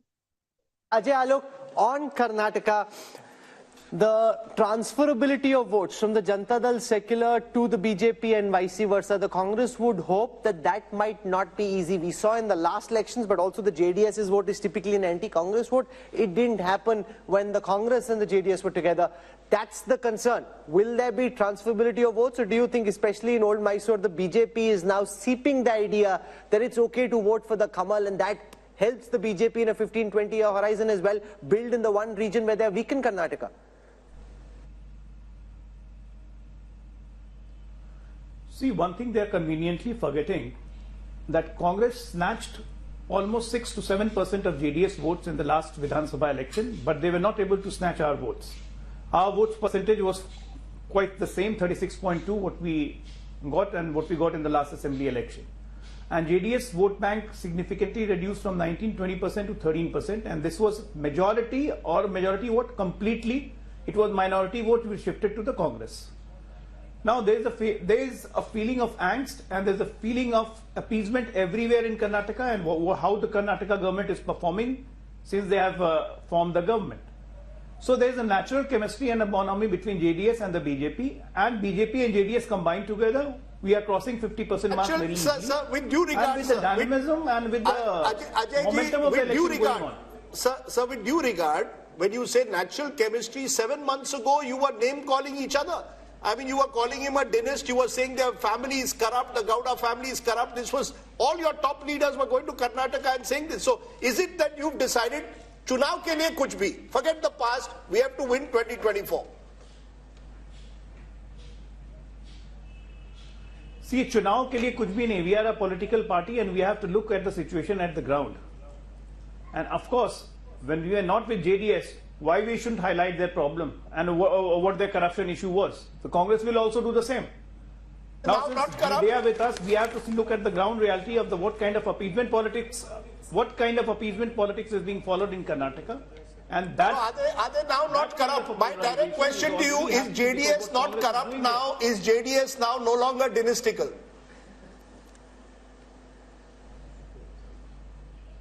Well, it is dynastical. As far as corruption the matter goes, it's all in the court. If they are convicted, they are corrupt. And JDS is dynastical, there is no doubt about it. We are having a strategic alliance with them. They are not merging into BJP. Yes, Rashid Kitwa, you wanted to make a point. I think, Rajdeep, if Yashwant Deshmukh's figure come true in Karnataka, this would really reflect mood of the nation. Here is a government which is a proven track record, performing well. The Congress party is there on the ground. It's not a lazy party, at least in Karnataka. And in spite of that, if they lose badly, that will tell you a mood of the nation, a pro-Modi wave. Second thing is, it will also create a huge political upheaval. You remember, there was a lot of rivalry going on between Siddaramaiah, Chief Minister, and DK Shivakumar. And this will, become a big issue. So are you saying the possibility of that government either falling as it did after 2019, or are you saying there could be a change in Chief Minister if these numbers hold? All kind of possibilities are there. If this happens, then I don't see future for Siddaramaiah government there. Okay. From Karnataka, let's come to Telangana. I'm just trying to keep it moving so we're able to give enough time, because otherwise we have very irate viewers in a particular state that this is how important our state is and you didn't give us enough time. So let's just try and keep it moving. Let's come to Telangana. We look at the vote share numbers for Telangana first and then the seat share numbers. So in Telangana, the BJP thinks they will be able to gain ground. They had 4 seats the last time. So when we look at the seat share for the BJP in Telangana, our poll is predicting 21%, just marginally up, 1% up from the last time. The big jump here is for the Congress, which was at 30% last time, this time at 41%.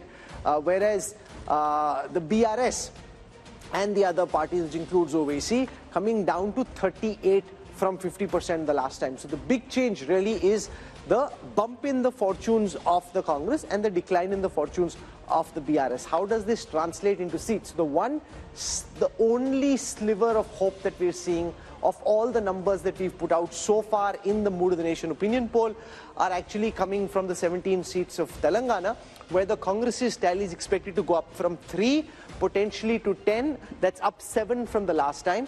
The BJP was at 4, could come down to 3. That's down 1. The BRS was at 9, could come down to 3. That's down 6. The AIMM stays where it was the last time. So OVC wins his seat. 3 to 10. Now, from what I know, Amit Shah and the BJP big guns will be figuring out some way कि इनको ये 10 नहीं देनी है, इनको कुछ नहीं देना है भाई. Rahul, the fact is honeymoons do exist. I know that we are in a world where even live-in relationships are now looked at with a question mark, but a honeymoon is still fine. In the poll, the honeymoon is on. Whether it will be on in May or not, we don't know. This is the one state where at the moment, Yashwant's poll seems to suggest that the honeymoon is on. They just won an election, 2 months ago? And therefore, there isn't even enough time for any anti-incumbency as of now to build. That's the sense I get, Yashwant. Am I right? Because in the contrast with Karnataka here seems clear, where the Congress is still very much the new party that has just toppled a 10-year-old government. I think Congress is reaping benefit of the popularity of Revant Reddy. I think what is happening here is that in absence of any national leadership popularity or popular national leadership, Congress has to now look around for the popularity of their local leaders, and this is one state where definitely the popularity of Revant Reddy is. So why is it working in Telangana but not Karnataka? It's not working simply because we have got 2 popular contenders, and Rashid Bhai might be able to tell this, but I am dead sure that the Deputy Chief Minister of Karnataka would not like Congress to win in Karnataka in Lok Sabha election, because if Congress loses Karnataka in Lok Sabha election, that paves the way for him to become the Chief Minister. I think this is a bit unfair, because Mr. DK Shivakumar, and Rajdeep would correct me if I'm wrong, played a very big role even in Telangana, the amount of efforts he made there. So so far he's a disciplined soldier of the Congress. But let's be very clear. It appears one regional party is the one completely getting squeezed out here. Chandrasekhar Rao has virtually gone dormant since that defeat. That vote, the Congress seems to have captured to a large extent if these numbers hold. And the BJP has its pockets in Telangana, but has not been able to truly spread across the state. Would that be a fair understanding, Amitabh, of these numbers? Yeah, I see. In a largely bipolar national election, the regional parties tend to get squeezed out, and Telangana is one of the states. But it reveals a very fascinating insight: is that Congress, wherever is it gaining, it is gaining at the expense of regional parties, and that is the basic problem in that India alliance. It is gaining at the expense of BRS and not BJP. So how can it lead an alliance of regional parties where the regional parties have been formed out of anti-Congressism? TMC has come out of Congress. YSRCP has come out of Congress. SP has largely done anti-Congress politics. But it also shows there is no substitute for hard work on the ground, Rahul Verma. The fact is the Congress in Telangana genuinely made an effort in the last 1 year or 18 months. 6 months. Yeah, I mean 6 months. After the Karnataka election. But to be fair, after Karnataka they got momentum, Rahul. But there was a sense that the Congress in Telangana was slowly at least, they were there on the ground. They were more visible after Karnataka, no doubt about that, Rahul. But I think, would it be right to say that there is a lesson there? You work hard on the ground, you throw up a leader like Revanth Reddy who's able to connect, and maybe, just maybe, who knows where the future is? Telangana has been a Congress state. Indira Gandhi contested from Medak all those years ago. But at least in Karnataka and Telangana, you have a party on the ground. We all are taught this lesson from childhood, that you have to work hard to get something, right? Zameen par raho. So it's not just for politics that you have to work hard. Sometimes, see, Congress also, not just because of the hard work in Telangana, but also some of the mistakes that BJP as well as BRS made in Telangana, which gave that kind of edge to Congress in Telangana. And of course, Revanta is now very, very popular. BRS is not picking up from the defeat it faced last time, and that's the advantage they are getting. And BJP has still not been able to figure out what its Telangana strategy is going to be, unlike in other states. So are they going to make efforts as they did in Karnataka or Maharashtra or Bihar in Telangana or not? So that still remains to be seen.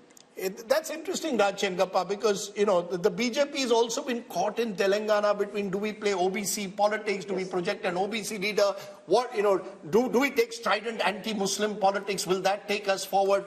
Somehow, for all the gains they made in Telangana 5 years ago, they've remained stagnant. One of the few states where they've not, multiplied overnight. I think the BJP is still shell-shocked by what happened. And the way the Congress came in and snatched what they thought was their territory, because KCR was on the decline, and the Congress smartly moved in and got the prize. But I just want to make a larger point, which we did in passing reference. And we talked about, and Rajdeep, you talked about, I think this whole thing that Siddaramaiah and Shivkumar came to Delhi for, and you've seen these full-page advertisements about the South being neglected, not being given the due in terms of its money that was there. I think that is a potent force as it gets along, because it's also tied up with delimitation in some senses. That somehow the South is performing very well. Telangana is one of the states, Karnataka we talked about, and yet, so this kind of thing can begin to erode on the Modi wave factor. No, so it is an idea. There can be no doubt about it.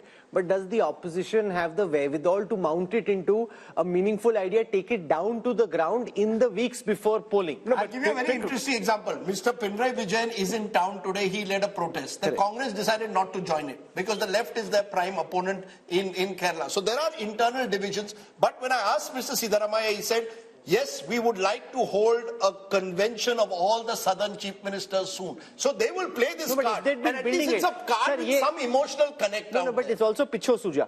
It's a real last minute kind of idea, right? To be able to take this idea, build it into something big requires some time. And the other worry is... The idea to begin with, you are only 2 months away from the election. Even if you play it well, South is only 130 or 140. No, but in those states Rahul, it may do well. Rahul, can I just make a point? If in Karnataka they've swallowed the poison chalice and had to drink from that one, It is because they know that if they lose Karnataka, the BJP, the whole Modi wave that begins to shrink, because at 25 seats, it is the one that tilts decisively in terms of, if moving from, say, whatever figure that they have now, if they are 303, if it starts dropping like they had last time, they lose a lot. So that is why you will see that they are so concerned. Look at they are willing to compromise, whether it is in Bihar, as we've seen, in any of these places, despite the fact that they seem invincible, the BJP is insecure for whatever reason, and it is showing up in these places. I actually don't think it's insecurity. I actually now am convinced the BJP,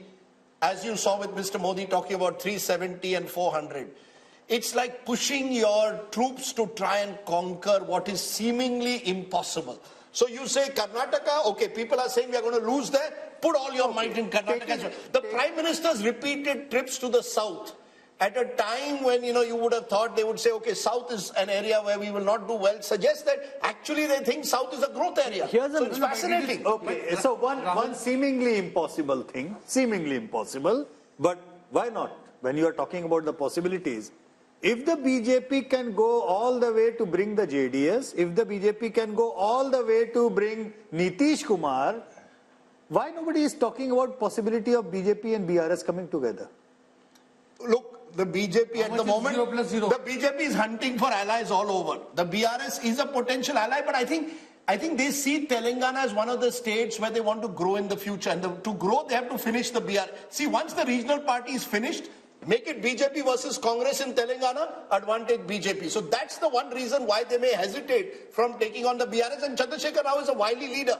I think Kumaraswamy is desperate. Rajdeep, correct me, Raj. No, I just want to make a quick point to what you made. Yeah. The fact is that Modi came into Telangana for an election campaign and said that KCR approached him to help out his son, and so there was this talk of an alliance that was building over there. Yeah.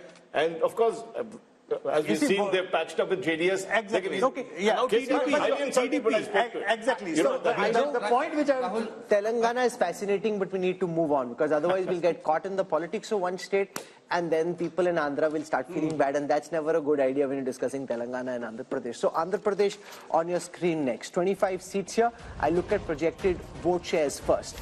The YSRCP of Jagan Reddy had 49% vote share last time. That's projected to come down to 41.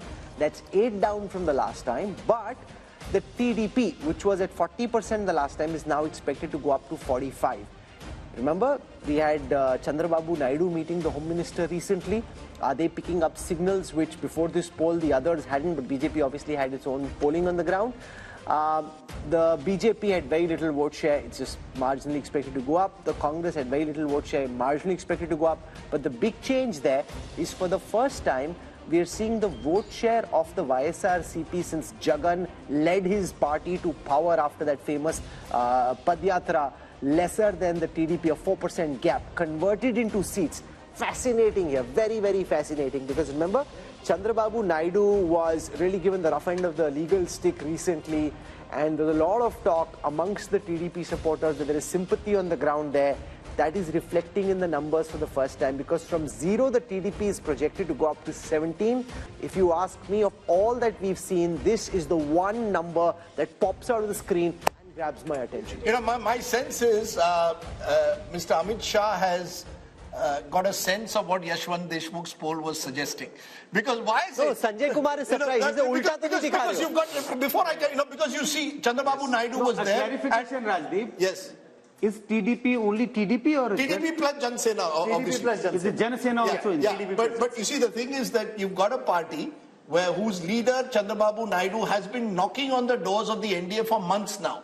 And the NDA wasn't opening the door. Suddenly at the Ram consecration ceremony, you see Chandrababu Naidu there. Now Chandrababu Naidu's come back to Delhi, and apparently there are two views within the BJP. How far should you go to completely embrace him? But I think the BJP wants to be clear. They want to be with the winning side in Andhra Pradesh. And the Andhra side also wants to be with the BJP, because you need help from the center. So if these numbers are right, one of the alliances we could see in the next couple of weeks is TDP. No, but remember, Jagan is also meeting Amit Shah. So now we don't know. I'm just saying these numbers. The BJP has both the Andhra balls up in the air. They can decide where they want to go. No, the thing is that BJP cannot decide who forms the government in Andhra, because I think the real battle there remains Chandrababu versus Jagan Rahul. But with these numbers, the BJP will be tempted to go along with Yashwant Deshmukh, this is the most fascinating insight of all that we've seen so far. The Telugu Desam, where many people had started writing the obituary of political obituary of Chandrababu Naidu and his party, pops out. Jagan Reddy, who so far is busy, and I'm sure he'll be watching this, so we should be just slightly mindful of what we say, busy projecting invincibility, is suddenly seeming on shaky ground. And how does this then impact potentially the assembly election, which will also be held at the same time? I think the problem what Jagan Mohan Reddy is facing, not that his own personal popularity has taken a hit. I think the problem is there is a huge number of non-performing MLAs and MPs. The anti-incumbency at the micro level. In your view, is the assembly mood also the same? Yeah, I mean that's what is happening right now. You're sure about that? Unless he changes, no, because you don't know for sure, because this is a Lok Sabha poll. Yeah, that's what I'm saying. But do you think it indicates assembly mood also? I'm getting the indication of that same as well. Unless he changes huge number of sitting MLAs, chops the tickets and gives fresh faces, he has a problem even in the assembly. What's gone wrong for him? You met him recently. What could have suddenly gone wrong? Because this was not the situation in the last MOTN. So it's obviously changed just in the last 6 months. Look, the fact is, Andhra polls have always been closely competitive. Even when Jagan lost in 2014, it was a very wafer-thin margin, especially in terms of votes. So both sides have strong vote bases of their own. If the Kapu vote, which comes in through a Jan Sena, gives you an accretion, it helps Chandrababu Naidu. My sense is I would not write off Jagan Mohan Reddy. He's done a lot of welfare schemes. He's banking on welfare schemes, the sort of Modi model taken into the Labharti model at the state level. But there is also a sense that many of his MLAs have been distant from the voters, have either been accused of local level corruption. He's changing 60 MLAs out of 150 that he won. So there's a clear sign that he also recognizes local anti-incumbency. So I have a theory. If it's as tight as this and the TDP is bouncing back, whichever side aligns with the BJP, potentially Amitabh Tiwari has the advantage in Andhra Pradesh. Would you agree? With one caveat before you go to Amitabh. Remember, there is a solid 8 to 9% minority vote that's Muslim, plus a large Christian vote out there. And in a way, many of Jagan's advisors have been telling him, let Chandrababu go with the BJP, it will allow you to consolidate that vote. But, so it's a gamble. Counter to that, I mean, there is another set of data which generally, I keep on mentioning, I mentioned you Punjab, Tamil Nadu and Kerala. I did not mention Andhra Pradesh in that. Even though Congress and BJP both are out of equation in Andhra Pradesh, but Pradhan Mantri Modi's personal popularity in Andhra Pradesh is way more than Rahul Gandhi's. So what I'm simply trying to say, even though BJP has no equity whatsoever over there are certainly emotions attached on the Congress, anti-Congress and the old fault lines that the political fault lines are. And one recent development is Jagan Mohan Reddy's sister going to Congress. Now, if from here onward, Congress gains by virtue of Karnataka and Telangana just even 2-3 points, that entire vote block is going to come from the Jagan Mohan Reddy because they share the same vote. So the Congress jump is only going to damage Jagan. See, BJP has a problem of plenty here, so it will choose whichever party is going to win more or a higher number of seats. However, as you mentioned, Andhra is one of the few states where simultaneous elections already take place. And generally what happens is that whatever is the result in the Vidhan Sabha election is reflected in the Lok Sabha election. Andhra 2014-19, Telangana 2014, Odisha 14-19 and Sikkim 14-19. So this could be reflective also of the YSRCP facing pressure or anti-incumbency even at the local level. I can tell you one thing very clearly. Chandrababu Naidu is going to be on India television very soon. The TDP already picking up these numbers. They are flying with them. This, frankly, Rahul Verma, is the first piece of good news they've had for a party. And I think this is where legal overreach always is double-edged. You think you're killing your enemy. It can potentially create sympathy and can help your opponents bounce back. Again, something you should know, right? Anyone who's in politics knows this. But then politicians also are humans. They have egos, they have anger, right? And they, in their overreach, try to do something which may backfire. So we don't know whether TDP's gain are actually coming because of that legal overreach. This might also be happening because Congress might be gaining certain votes, which is coming from Jagan's party. And no, but that's overhyped. From 1, if they're going to 3, that's only 2% up. You can say it's 2%. The Jagan Reddy is losing 8% vote share. Only 2% the Congress has got extra from the last time. So remember, Jagan Reddy's graph at this moment is very clearly coming down. That's what this data represents. There's no running away from it. And Chandrababu Naidu would be doing a bit of a dance right now, Sanjay. But BJP's overtures towards Chandrababu Naidu also reflects, the BJP and Prime Minister Modi. He wants to get a foothold in southern India. Because, you see, if he's comparing himself with Jawaharlal Nehru, with Indira Gandhi, with Rajiv Gandhi, with this Congress Prime Ministers, you cannot be a Prime Minister of India and, 187 sit out of his bounds. But it also shows flexibility again. Here is a leader who 5 years ago tried to lead the opposition charge against Prime Minister Modi, spoke angrily against the Prime Minister. Nitish did the same. And you're willing to embrace them all. So I think the Prime Minister is very clear that in politics there are no permanent friends or enemies, something that the Congress could learn. Think about it. Jagan Mohan Reddy comes from a Congress family. What stopped the Congress in all these years from making at least one solid overture to him to try and embrace? What do you do instead? You send his sister to contest against him, which clearly for him is a red rag. You've actually, according to which he said in the interview to us, you've divided my family. So any question of his family is already divided.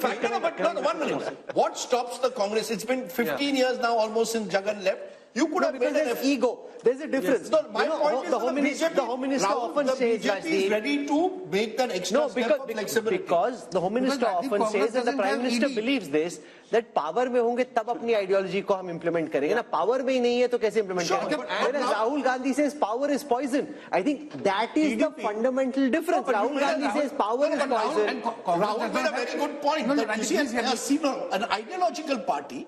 BJP claims to be an ideological party, but is a party of power.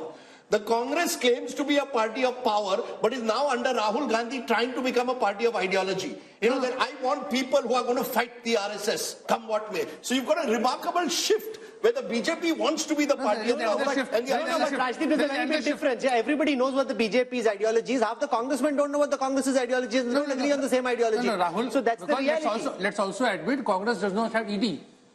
Sorry? Congress does not have ED. Sure, the ED is a factor which we will discuss, of course, but that's a separate factor. One small point about TDP. See, even in 1999 and in 2014, TDP only came to power when it aligned with BJP. So TDP never came to power. That's the point I was trying to make. So TDP has never won election. That's a very remarkable point, Rahul. Thanks for putting it, because in 1998 election, in the undivided Andhra Pradesh, BJP on its polled almost 20% votes, which forced TDP to join hands with BJP, and he swept again in 1999. So he made a very remarkable point. But can I make a distinction between Chandrababu Naidu and NTR? NTR had the power to win on his own. Chandrababu Naidu, when he took over the party, was not able to do that. That's the difference. Chandrababu Naidu has needed an ally. NTR did not need allies. That's true. But every time he has won, he has come along with the alliance of the BJP. TDP 2 months ago was thinking of joining the India Bloc alliance. After the 3-0 drubbing, it has again changed its mind. So the regional parties, hawa kidhar beh rahi hai, are very cognizant of this. And there's another little piece of trivia, Rahul. There are two wings of Prashant Kishore's IPAC. One wing is with Chandrababu Naidu, and the other wing is with Jagan Mohan Reddy. And a few weeks ago, Prashant Kishore was allegedly on a flight with Chandrababu Naidu or his son, and all speculation sort of arose in Andhra. Is he going to now align with Chandrababu Naidu? He says he's not. But if these numbers are true, he clearly knows who's on the winning side. Jagan didn't give the NOC. But are you surprised with these numbers? Are you surprised at all with these numbers, Sanjay Kumar? No, about Andhra, we are all discussing TDP and YSRCP. But we are not discussing Janasena. I think Janasena is very important. If you just pull out Janasena from the TDP How much alliance, is the Janasena vote? It's roughly about 4.5%. But if you pull out Janasena from the TDP, then Jagan Mohan Reddy is back in the game. That is so sure. And it is a situation like Bihar. Nitish Kumar at the center. There are two other players. Like RJD and BJP on one side. Whichever side Nitish Kumar goes, that party gets. But it's fascinating. It is a fascinating verdict. I want to go across now to Tamil Nadu.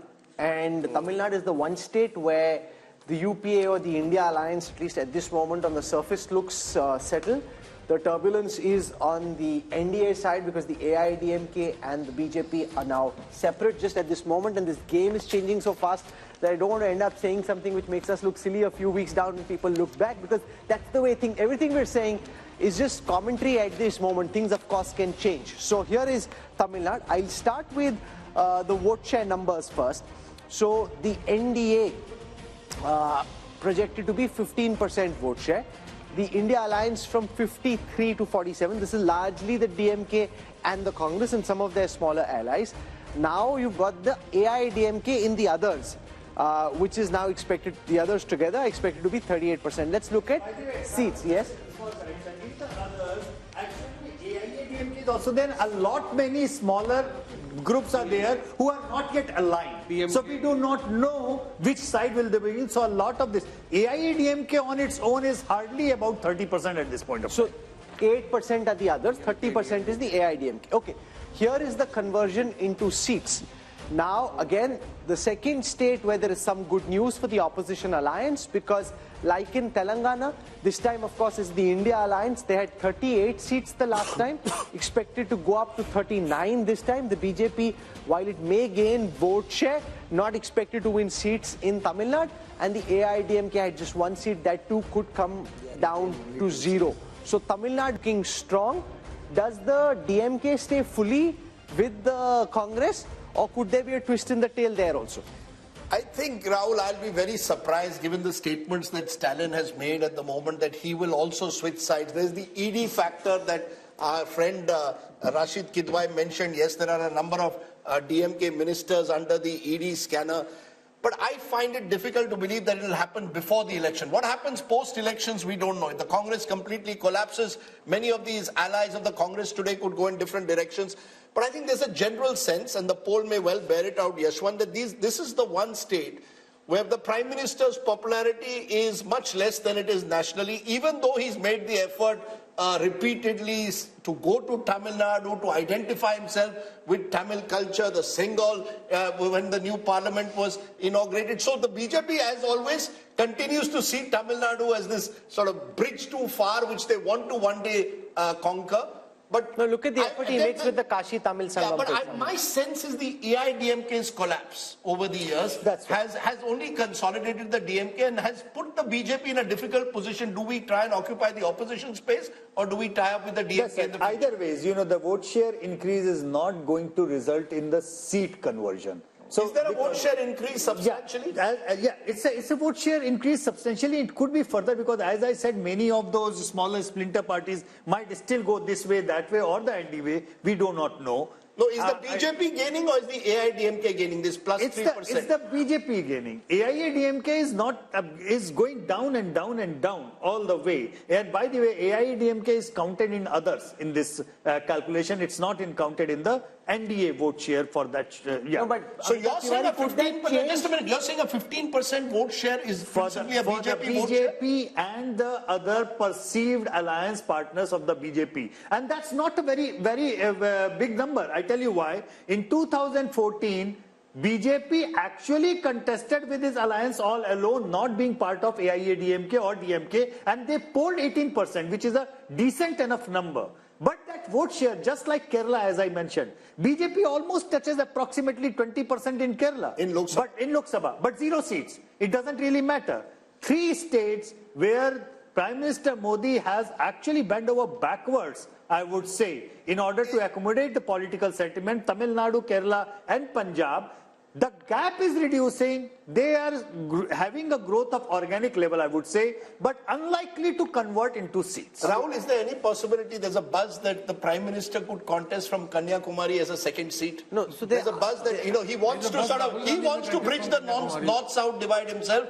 1 seat in the north, 1 seat in the south. Possible? But Rahul Gandhi also showed some sense of weakness when he picked Wayanad. The Prime Minister may not wish to go only for the reason that if this north-south divide picks up and for some reason they end up on a shaky ground, you don't want to expose the man who's supposed to be invincible to any form of threat. Therefore, will they take that risk? No, they will go all out to shore up their fortunes in Tamil Nadu. Remember, the BJP is the only party at this moment which has a 20-30-year horizon on things.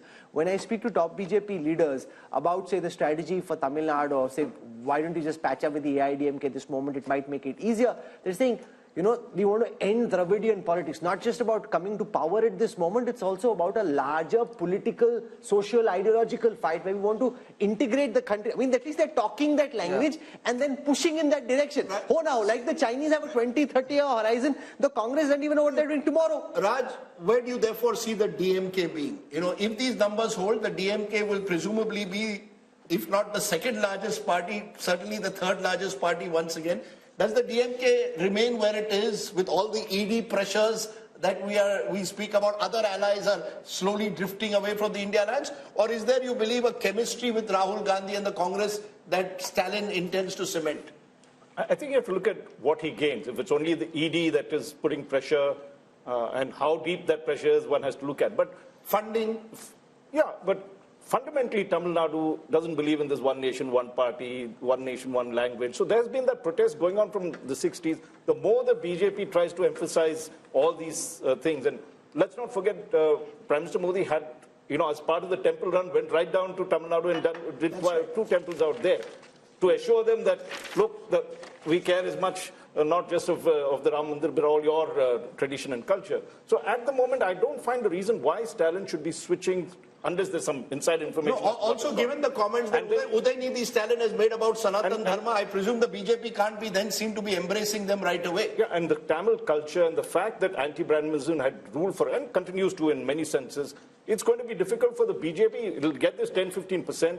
Mr. Modi's popularity is there, and we need to see that.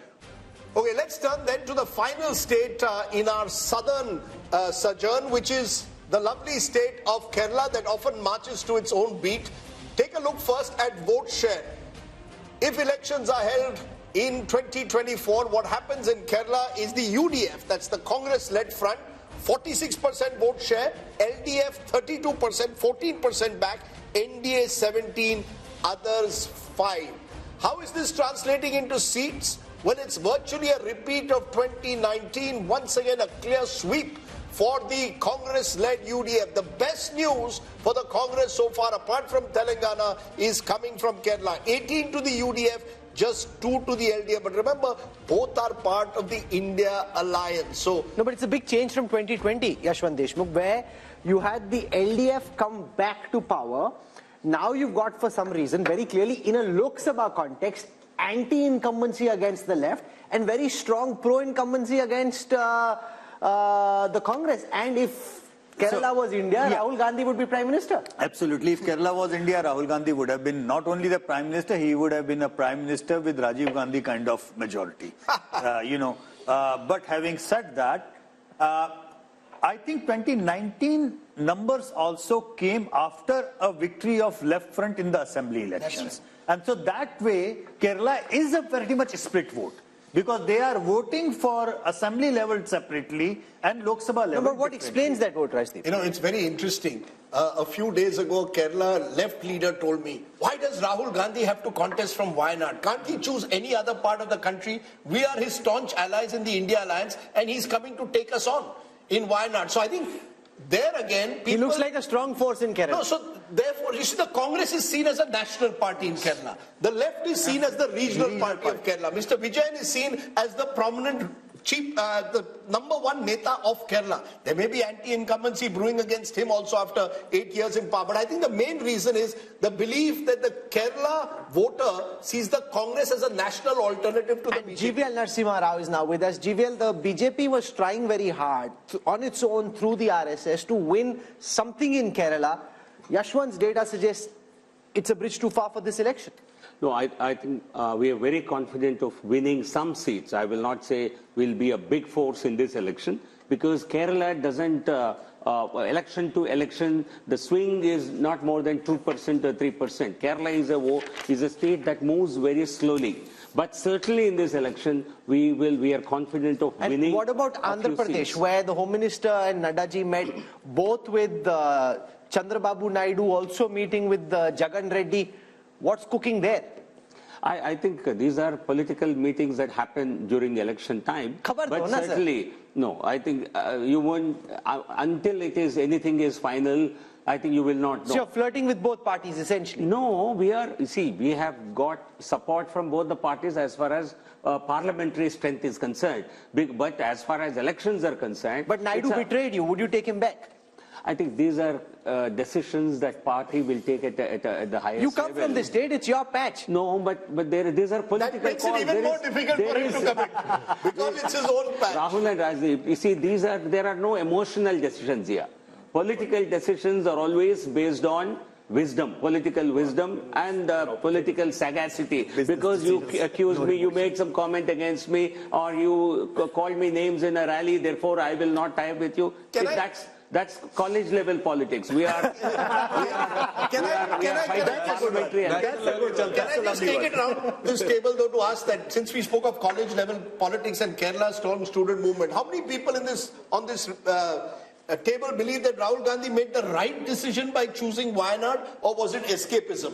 Did Rahul Gandhi escape from the reality of trying to rebuild and revive his party in UP by going to Kerala? Is that a mistake? Or is this a pragmatic decision to stay on in the Lok Sabha? Who wants to go? I think it was a pragmatic decision, and Rahul is very comfortable. If you see his, even Bharat Jodo Yatra in Kerala, whatever he was doing, talking, indulging in all kind of activities and all, he was very comfortable. He was what he is. So but you can't win India by becoming the Prime Minister of Kerala.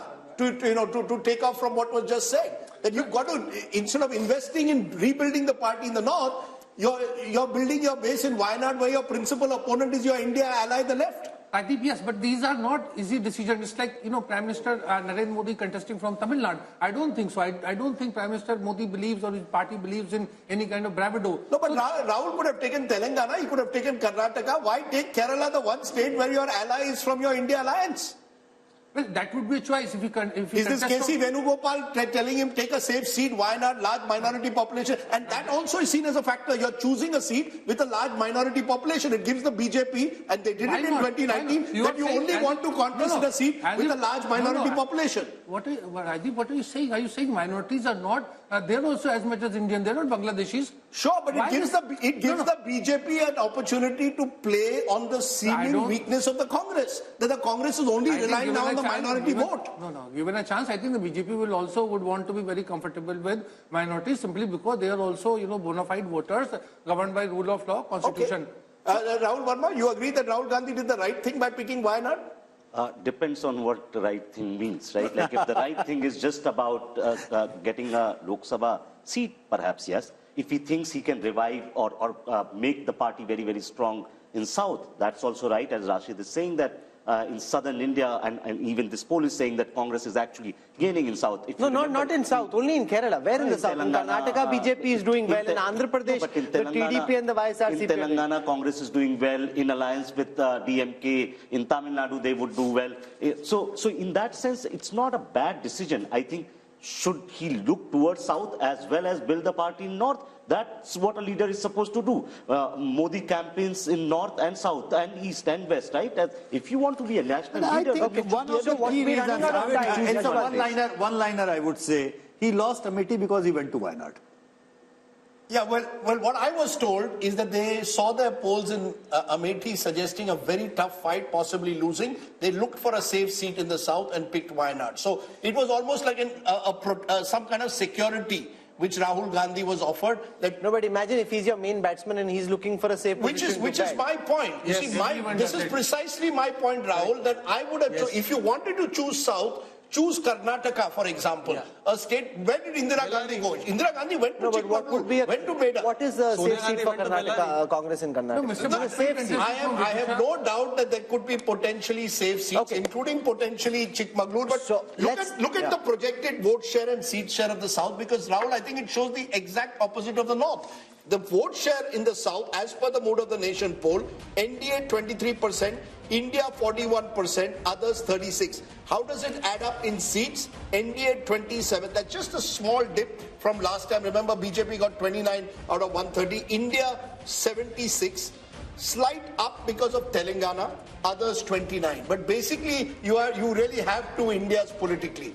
You have the BJP dominant in North India, and you have India Alliance doing very well in South India. So whether we like it or not, there is a South-North political divide in this country. What implications that will have with delimitation is going to be a big question in a couple of years from now. Couple of years from now. At this moment, we are focusing on what is the mood of the nation. Welcome back. You're with us on the India Today Mood of the Nation opinion poll. The results of this poll are already buzzing and trending in every state, from Andhra Pradesh to Telangana to Uttar Pradesh. Wherever we are going, a mini tsunami on social media, lots of posts being viral, exchanged. So that's good buzz to have. We now want to come to Rajdeep's home state of Maharashtra. He's already itching, getting out of his chair, all set to get you what should be quite shocking. No matter what you're thinking is happening, I think you'll be shocked by what Rajdeep's about to show you. Rajdeep. We've gone to the north, we've gone to the south. But the best part of the country is when you're a West Indian. So I'm going to go as a West Indian, I've got to go to Maharashtra. And whoever thought Maharashtra would be one of the states which would see so much of chaos and instability in the last 5 years? We've had 3 chief ministers and plenty more in that state. What is the mood of the nation showing for Maharashtra, a state that will have both Lok Sabha and later in the year Vidhan Sabha? NDA 40%. NDA 40%. So that's the BJP and the Shiv Sena into bracket Shinde. India 45%, which is 5% higher. 40 plays 45%, others 15. And 45 is NCP, Uddhav Sena, as well as the Congress party. So 5% edge in Maharashtra to the Maharashtra Vikas Aghadi. The opposition, the best news coming for the opposition after Kerala and Telangana is here in Maharashtra. This could be another big surprise, therefore. How is it projected into seats? What is Yashwant Deshmukh's C voter poll saying for Maharashtra? 26 out of 48 for the India Alliance. 26 out of 48. A huge jump because the NDA, which won 42 out of 48 last time, is down to 22. So if there's one state where the NDA is taking a big hit as per this poll compared to 2019, it's Maharashtra. And that perhaps explains all that's been happening in that state. Breakup of the Shiv Sena, breakup of the NCP, because Rahul, clearly here too the BJP knew this was the one state they were in trouble, which is why they have slightly narrowed the gap, but they're still behind here. Yashwant, are you sure about your numbers for Maharashtra? Because they've taken a large part of the NCP, they've taken a large part of the Shiv Sena. If this is where things are at the end, then no matter what happens in this Lok Sabha election in the assembly, the BJP and what they have is going to face a very tough time. Why are we ending up with these numbers in your poll? Rahul, out of the 140 crore people in India, is any damn person sure about Maharashtra as on today? I mean, let's be honest. People are confused, not just because of the previous mandate, the current mandate, people going here, people going there, parties being split, and now the symbols are with the people who did not form the party and with somebody else. So having said that, it's a maha mess. It's a maha mess. It's not Maharashtra, it's maha mess at this point of time. And let me do a health warning as well on these numbers. Number one, on the voting intent, we have been asking for individual party and leader, Rahul. Which party or leader you are going to vote for, and then we have summed it up like, Uddhav Thackeray plus Sharad Pawar plus Congress and Shinde plus Ajit Pawar plus BJP. But what we do not know here, who is contesting from which seat and who is going to contest against that person from which seat, which party. What I can see, wherever the BJP tickets would be there, they would be sweeping like anything. Wherever the Ajit Pawar ticket and Shinde Sena ticket would be there, I doubt they will be sweeping in the same way. So the weakest link is on the both sides. On the Maharashtra Vikas Aghadi side, the weakest link apparently is the Uddhav Thackeray Sena, followed by Sharad Pawar and followed by Congress, and then the Sharad Pawar. So we don't know out of these 3 and 3 which permutation and combination is contesting whom on which seat. Unless we are sure of that, I think this is more of an... Since this is your home state, Rajdeep, here's the concern that I have, just purely academically, right? Which is that will votes get transferred? In a poll, it's very difficult to capture that. But once you know, okay, it's GVL versus Rashid, then the equations change, exactly right? the point. Yeah. So right now, you don't know that. You're building this scenario on the basis of what respondents are telling you, but the respondent also doesn't know who's against I will quickly tell you two contradictions, Rajdeep, before you say. I cannot see Uddhav Thackeray voter voting for a Congress or the NCP candidate. Similarly, I cannot see a BJP core voter voting for Ajit Pawar candidate. So there are contradictions. I'll give you 2 quick points before you come. One, the fact is that this is an interesting state this year because you've got Lok Sabha followed by Vidhan Sabha 4 months later. And speaking to a number of Maharashtra politicians, they believe the stakes for themselves are much higher in the Vidhan Sabha. So you'll find a number, the Vidhan Sabhas which will be very competitive, seat by seat, and a lot of what Yashwant says will play out there.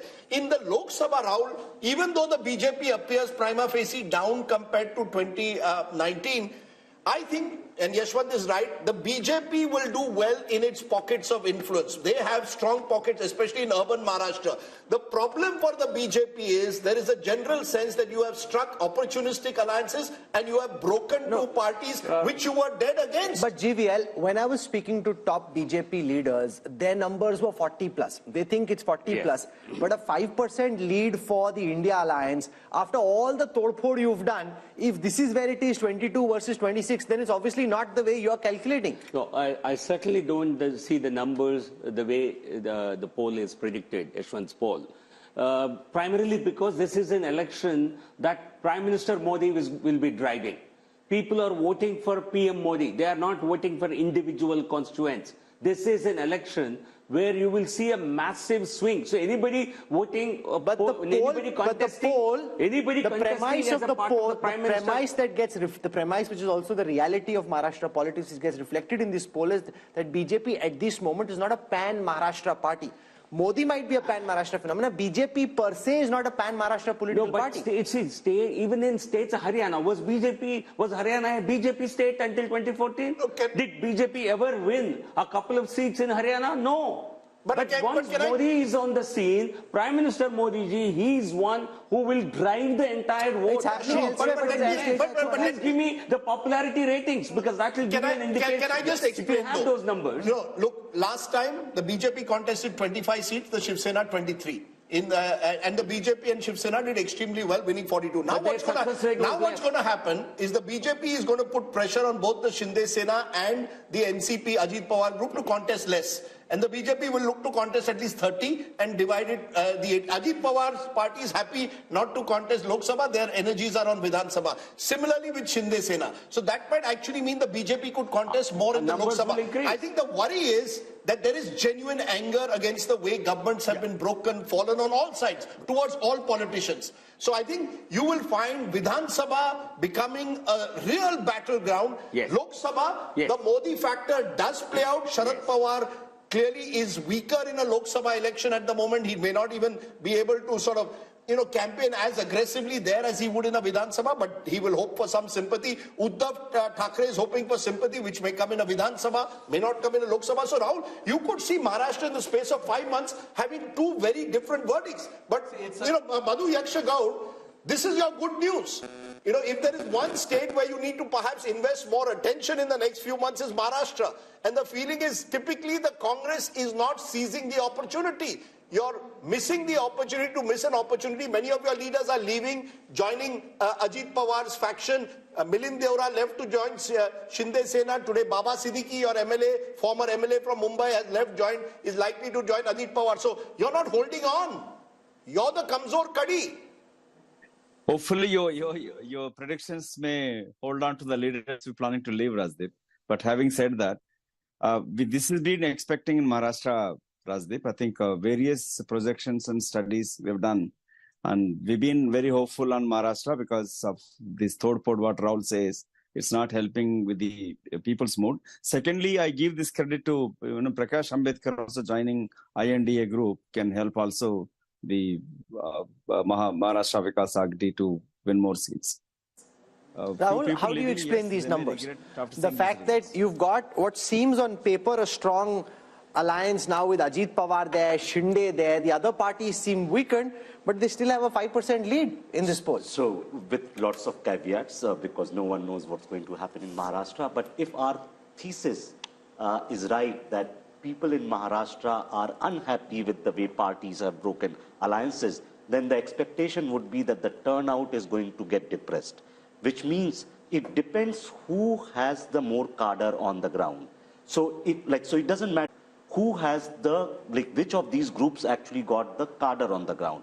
In a depressed turnout scenario, cadres on the ground will make sure that your core voters turn out, and that group will have advantage. Your sense, Amitabh? See, actually, it's a khichdi. So nobody knows which party has the vote, but Shiv Sena and NCP have the symbol. Symbol plays a very important role in elections. That's number one. As you said, BJP will now bargain for a higher number of seats. So it will be able to win more and also transfer its votes to the SHS and the NCP candidates. Now it depends upon how much they have. However, the bad news for the India Alliance is that Congress becomes the #1 party of this India bloc, because it is the largest party today in the Vidhan Sabha, and it will demand for the highest number of seats. And here is where the India bloc does not have a track record of elections, because they have not fought together, and the seamless transfer of votes will be between candidates is unlikely to happen. But if they had any political smarts, the Congress and the India Alliance, Rajchingappa, should now be doubling down where they see opportunity. Maharashtra, instead of frittering precious ammunition on states which are fallow ground, they should focus on where the land looks politically fertile for them.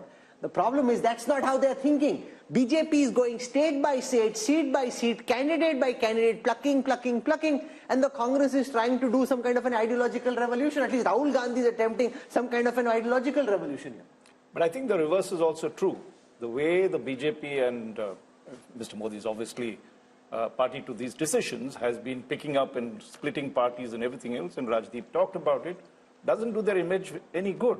And in Maharashtra, but their calculation is image doesn't matter when it comes to voting. That's their brutal calculation. If you are saying I'm taking you to a Viksit Bharat, I have cut corruption down, I am against dynastic politics, you have to then prove that on the ground. Let GVL respond to that. Let me just finish the argument. Okay? Yeah, go ahead.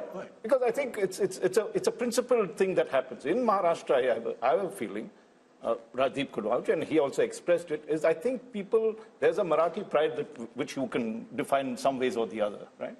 People must be truly fed up at the way these parties have behaved on that, the way they've split, completely cynical. How do you explain that when you want to take this nation to greatness and you're playing let GVL respond to that. They see people are very, very practical. Let me put it this way. People have great trust in Prime Minister Modi. They know he's the one who will deliver Viksit Bharat. And if he does not have the strength in a particular state to sweep that state, let him galvanize, get that support, because we want him to win. The people want him to win. People have trust in him. No, sir, but can I ask you, you're saying people have faith in Modi. Point taken. But when Mr. Modi says there is a 70,000 crore scam in irrigation, points virtually to NCP and Ajit Pawar, 1 week later, Ajit Pawar joins you, what's the message? I was in Nashik, where a gathering which included RSS people were there, and they all said, sir, khoke ki rajniti hai. They openly said it. The word khoka has become a sort of common parlance on the street of Maharashtra. How does that lift the Prime Minister's image? If one moment you say there's corruption, next moment you tie up with the same corrupt person, how does it lift your image? Let me tell you this, people understand there are some political compulsions. At the end of the day, you want Lord Krishna to win.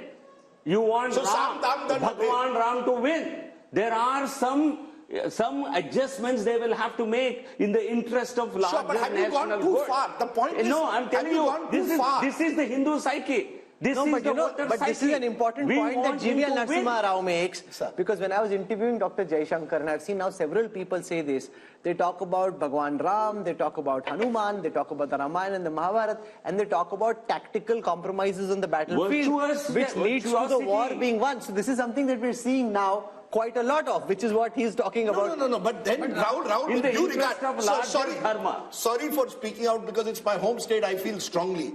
The fact is, where does it fit in with the kind of Ram Rajya that you talk about? You know, what does it leave you with? Is this Ram Rajya that you tie up for Koketi Rajniti? There is no politician in this country who represents the true political virtues than Prime Minister Modi. No Prime Minister, no Minister, no Chief Minister in this country can match even an iota of what Prime Minister Modi. So what matters to them is Prime Minister's qualities. I have he's a man of total integrity. No, so you're saying you can do all the wheeling and dealing on the ground, but the Prime Minister's image is not touched by it. No, they know he's not making compromises. Party but Rahul Verma, this is local. Yes, Rashid. Yeah.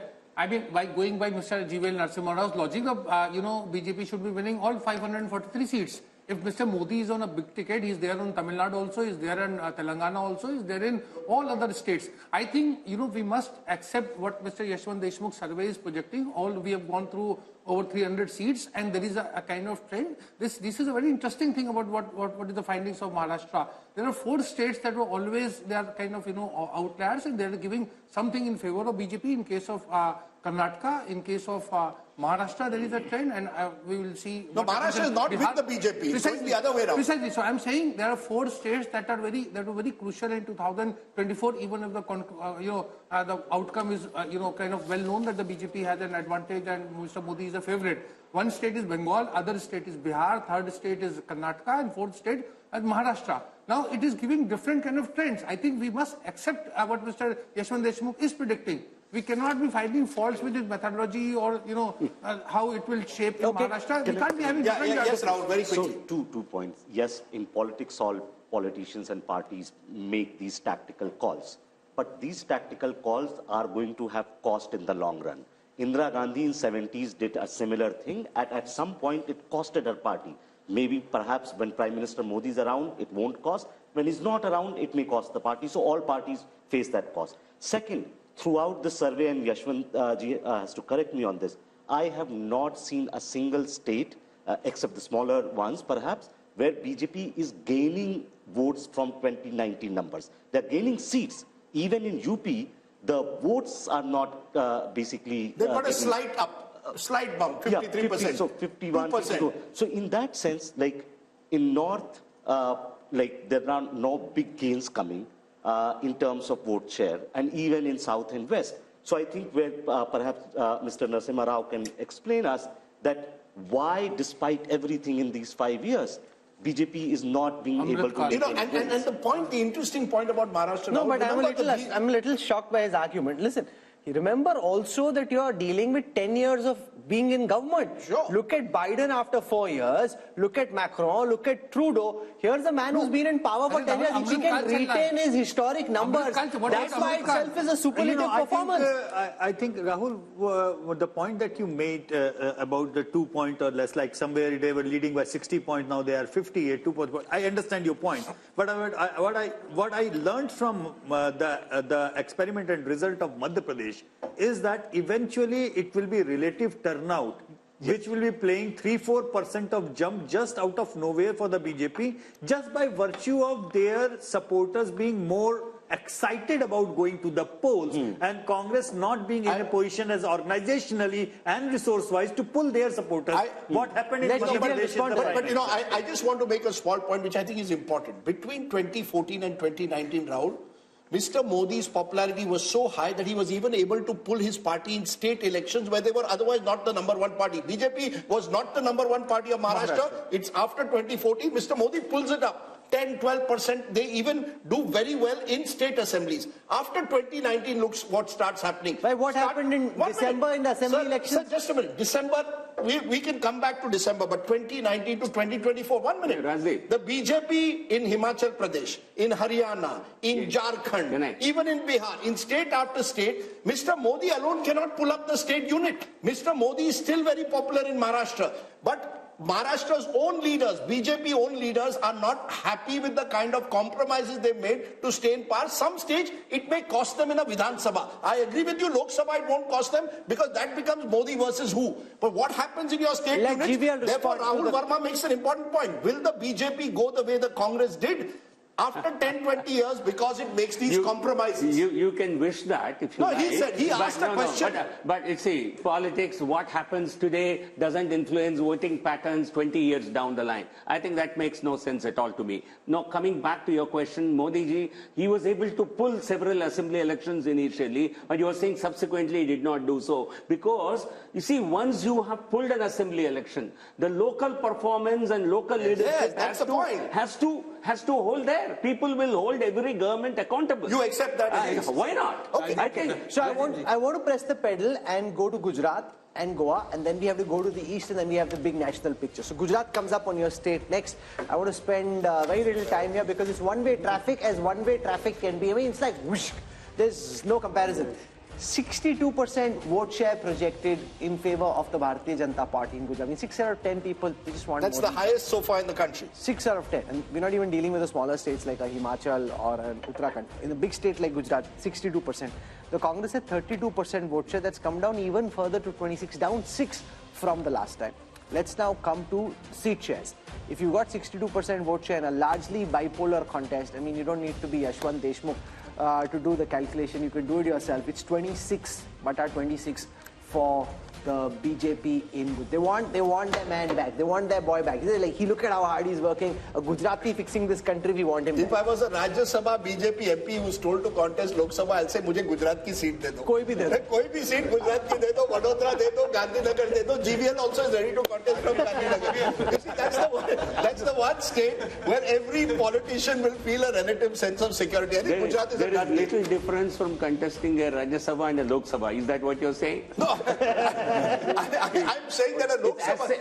As safe as better. Yeah, it appears the safest state for the BJP, Rahul, and I don't think there's much to discuss about that. Prime Minister Modi in Gujarat is, really, his popularity is at an all-time high in a way. It's the true, like you were discussing parallels with American elections, like you've got along the coast and in mid-America, this very clear divide between Republican and Democrat states. This is as Republican in Indian context as Republican. And GVL made a point that don't look at what happens 20 years from now. But I just for a moment want to pause because one of the first elections I covered was 1990 Gujarat. And at that time, the BJP had to back the Janata Dal Gujarat of Chimanbhai Patel to prop him up to form a government. See where we've come 35 years later. We look at events today.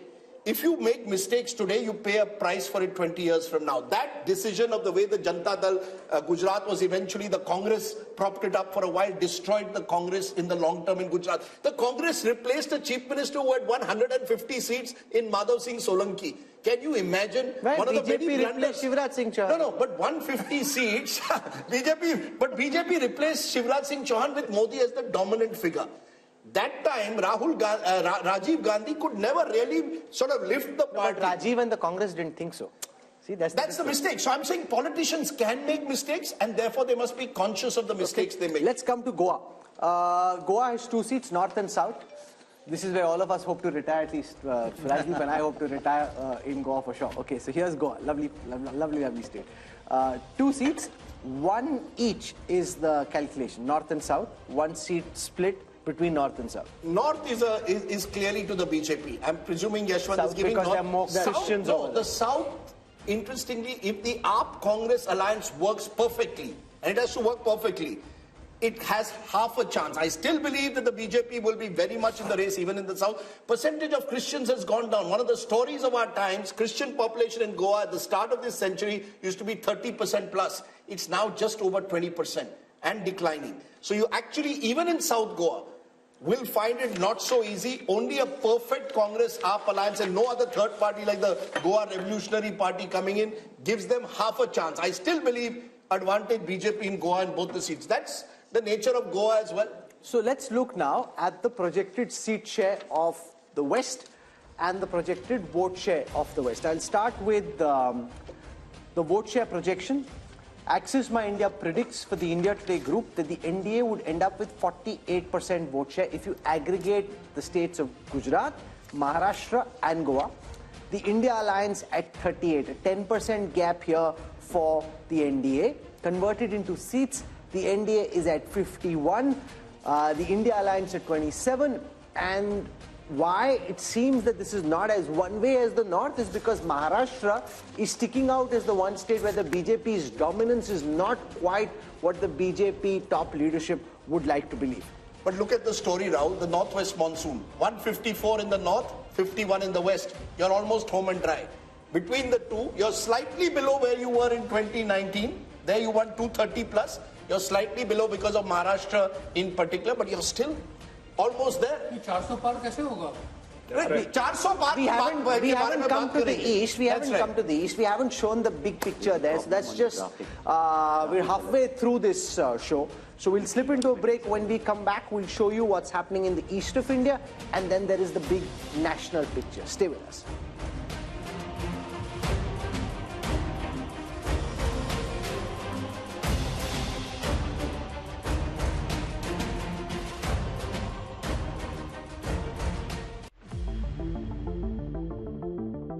Hello and welcome, I'm Sahil Joshi. Now I'm at the Mumbai seafront. You can see here the Mahim Fort and also the Bandra Worli ceiling, the most iconic locations in Mumbai. Because the people have reposed confidence in Bharatiya Janata Party and NDA. And Eknath Ji Shinde has done what the people wanted. People wanted Shiv Sena and BJP together as we have been together for 25 years. It is only the MLAs who have defected. It is not the people who have defected. How is Ajit Pawar like-minded party with the BJP? We see it worked in line with the expectation of the people, and that's why we are confident of our victory. If you are so confident about 370 votes and 400 for NDA, why do you want all other alliances with you? Why do you want all small parties with you? वो washing machine से धुल गए, ये कमल detergent में सब धुल जाते हैं. We are shifting our focus to Gujarat. Confidence in the people's mandate is very, very certain. The youngsters have come in and they have taken the major positions in Gujarat. I feel things will be very different. In Gujarat, if you ask any Congress leader, but they are all demotivated in Gujarat purely because they know they are going to lose. Election of 2024 will be an election of Modi versus Mudda. Our phones are buzzing, multiple politicians, their well-wishers, supporters across states calling, wanting to know something on the site. There's no sideshow happening. If you want to know what the numbers are, stay tuned to our coverage on India Today as we take you through state by state, region by region, and then finally the national big picture. We want to come to the fascinating state of Bihar, where Nitish Kumar's U-turn has made things very topsy-turvy and very exciting, which is also why the Mood of the Nation poll had to do extra polling to be able to capture what's happening in Bihar. On your screen right now are the vote share numbers for Bihar first. 53% is what they had in the last Lok Sabha elections. They're projected to be at 52, but there is, on the surface, it seems not much has changed, but so much has changed internally because the JDU, which was earlier with the India alliance, has now jumped over, which is what kind of keeps the BJP-led India alliance where it was. The India alliance was at 31%. That's expected to go up to 38%. Let's see how this converts into seats. For the first time now, on your screen, the Bihar projections on the 40 seats of Bihar. Yashwant Deshmukh and his team at C-Vota are predicting that the NDA could end up at 32. Remember, apart from Kishanganj, they had 39 out of 40 seats the last time. They're expected to come down 7 this time around. The India Alliance, which had only 1, expected to go up to 8. So just imagine, Rajdeep, if Janata Dal United was actually here, BJP was staring at bigger losses in the orange column, and the India Alliance was looking at bigger gains, which is what explains that somersault. You know, the fascinating aspect is that when you went to Uttar Pradesh, the BJP is holding its own. The moment you've gone into neighboring Bihar, even though the BJP has now struck an alliance with Nitish Kumar, gone back to its own party, it's down compared to 2019. In fact, if you look at the BJP overall, except for Uttar Pradesh, none of the major states are seeing a major jump for the BJP. In Bihar, so that's what makes Bihar very interesting. No, but because this happened so close to your poll, does your polling account for the full impact of Nitish coming back to the BJP? Not really. I mean, because we had to do a snap poll and see what kind of impact it was. We could sense two major things. Number one, yes, there is almost like 8% arithmetic jump, you know, from the India faction to the NDA, just by moving JDU supporters to this side to that side. Which could also mean that Nitish is now worth only 8%. Yeah, exactly. This is one of the points which is like, instead of 16% which he polled in 2014, his core vote looks like more like a 8% kind of thing, number one. Number two, we still don't know who is contesting how many seats, you know, and please remember, even Paswan's party is split into two. So we have just taken in whatever the seat allocation was there in 2019 as our base one, and we realize that the probability of JDU tally going down even within the part of the NDA is quite significant, which means last time they contested 17, won 16, but they could even very well come down, crashing down to single digit. So what this means is that in the overall, yes, JDU did a wise thing probably to come back and, you know, safeguard their own thing. But if the NDA needs to pick up its tally, probably BJP needs to contest more seats, because there is a significant anger against the JDU, not just among the RJD supporters, but even in the BJP supporters. You come from Bihar. Does this poll account for the potential winning bandwagon effect? The fact that if voters in Bihar think that this is a Modi election, a BJP election, then they may more likely than just at the time of separation choose to go along with the NDA.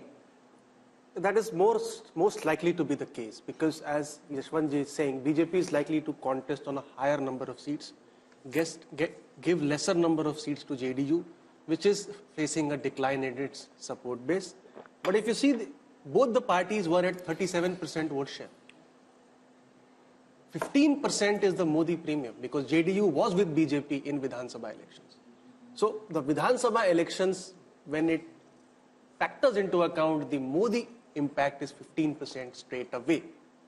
So, but with this swing of 8% from Mahagathbandhan to NDA, what would have been the result? It would have been 46-42% in favor of... The result would have been just bang opposite. So again, BJP, being a practical or a pragmatic party, clearly saw that there would have been significant losses in Bihar. The guy who won't like this U-turn was not is Nitish Kumar. If he thinks he's worth Rahul Verma only 8%, you know, that just shows how, like the BSP in Uttar Pradesh, like the JDS in Karnataka, the JDU seems to be a very diminished force. Yes, absolutely.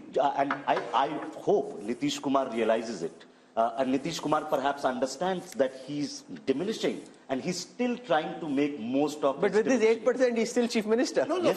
The most valuable 8% you can have. So think of it. Since 2013, he knows that he's declining. But what he knows that without him, no government can be formed till at least till 2025. And he's making most of it. He's basically, he goes with, so he's one of those politicians where he's being opportunistic and ideological at the same time. He joins RJD, gets his caste census done. Comes to BJP, does certain other things. So he's trying to make most of it in a very, very small... But you know, look at, maybe the BJP looked at Yashwant's last Mood of the Nation poll. And there were 3 states where the BJP was in clear trouble. There was Bihar, there was Karnataka, and there was Maharashtra. What did they do in Maharashtra? They broke the 2 major parties, Shiv Sena earlier, then the NCP. In Karnataka, you went and tied up with JDS, brought back Yediyurappa into the fold through his son. And in Bihar, you've got Nitish Kumar back into the fold. I saw this photograph in the morning papers today, Prime Minister shaking hands with Nitish Kumar. And I just wonder, you know, what makes politicians tick? Here are 2 people who've attacked each other personally at various stages. Nitish Kumar refusing more than a decade ago to even share a stage with the Prime Minister. But all is fair in love and politics. And I come back to it, Rahul. The BJP has shown itself to be a party of power while claiming to be an ideological party, and the Congress has done just the reverse. No, but I don't agree. Once they're in power, they're ideological. In their logic is, they've scrapped Article 370, they've brought India the Ram Mandir. What other proof do you need of ideology? No, I'm not saying the ideology is diluted. Yeah, UCC has come about in Uttarakhand. So once their formula is you win and then you get ideological. To win, you don't worry about ideology. All I was saying is that there were states where the Congress had seen these ones, they were going to get, the BJP had seen they could be down by double digits. Bihar was one of those states. Let's find out a way to tackle Bihar. The point, Rashid Kidwai, is this is the difference. You see, I got a call just now from a UPA leader. Please show me which are the states where the BJP is growing. I said it's not about the BJP growing but holding its own. and they've held their own by strategic politics.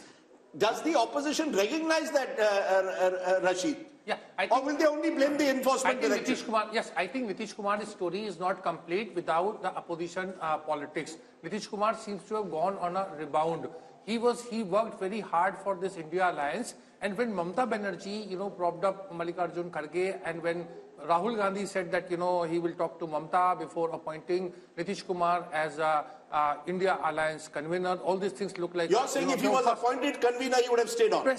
Precisely, because Nitish Kumar was not doing 8%, he knew his days are numbered, he wanted to be a prime ministerial face, he may not have said it. Maybe and not this is... if he was made convener. Think of it, after 2023 December results, he's also making calculations.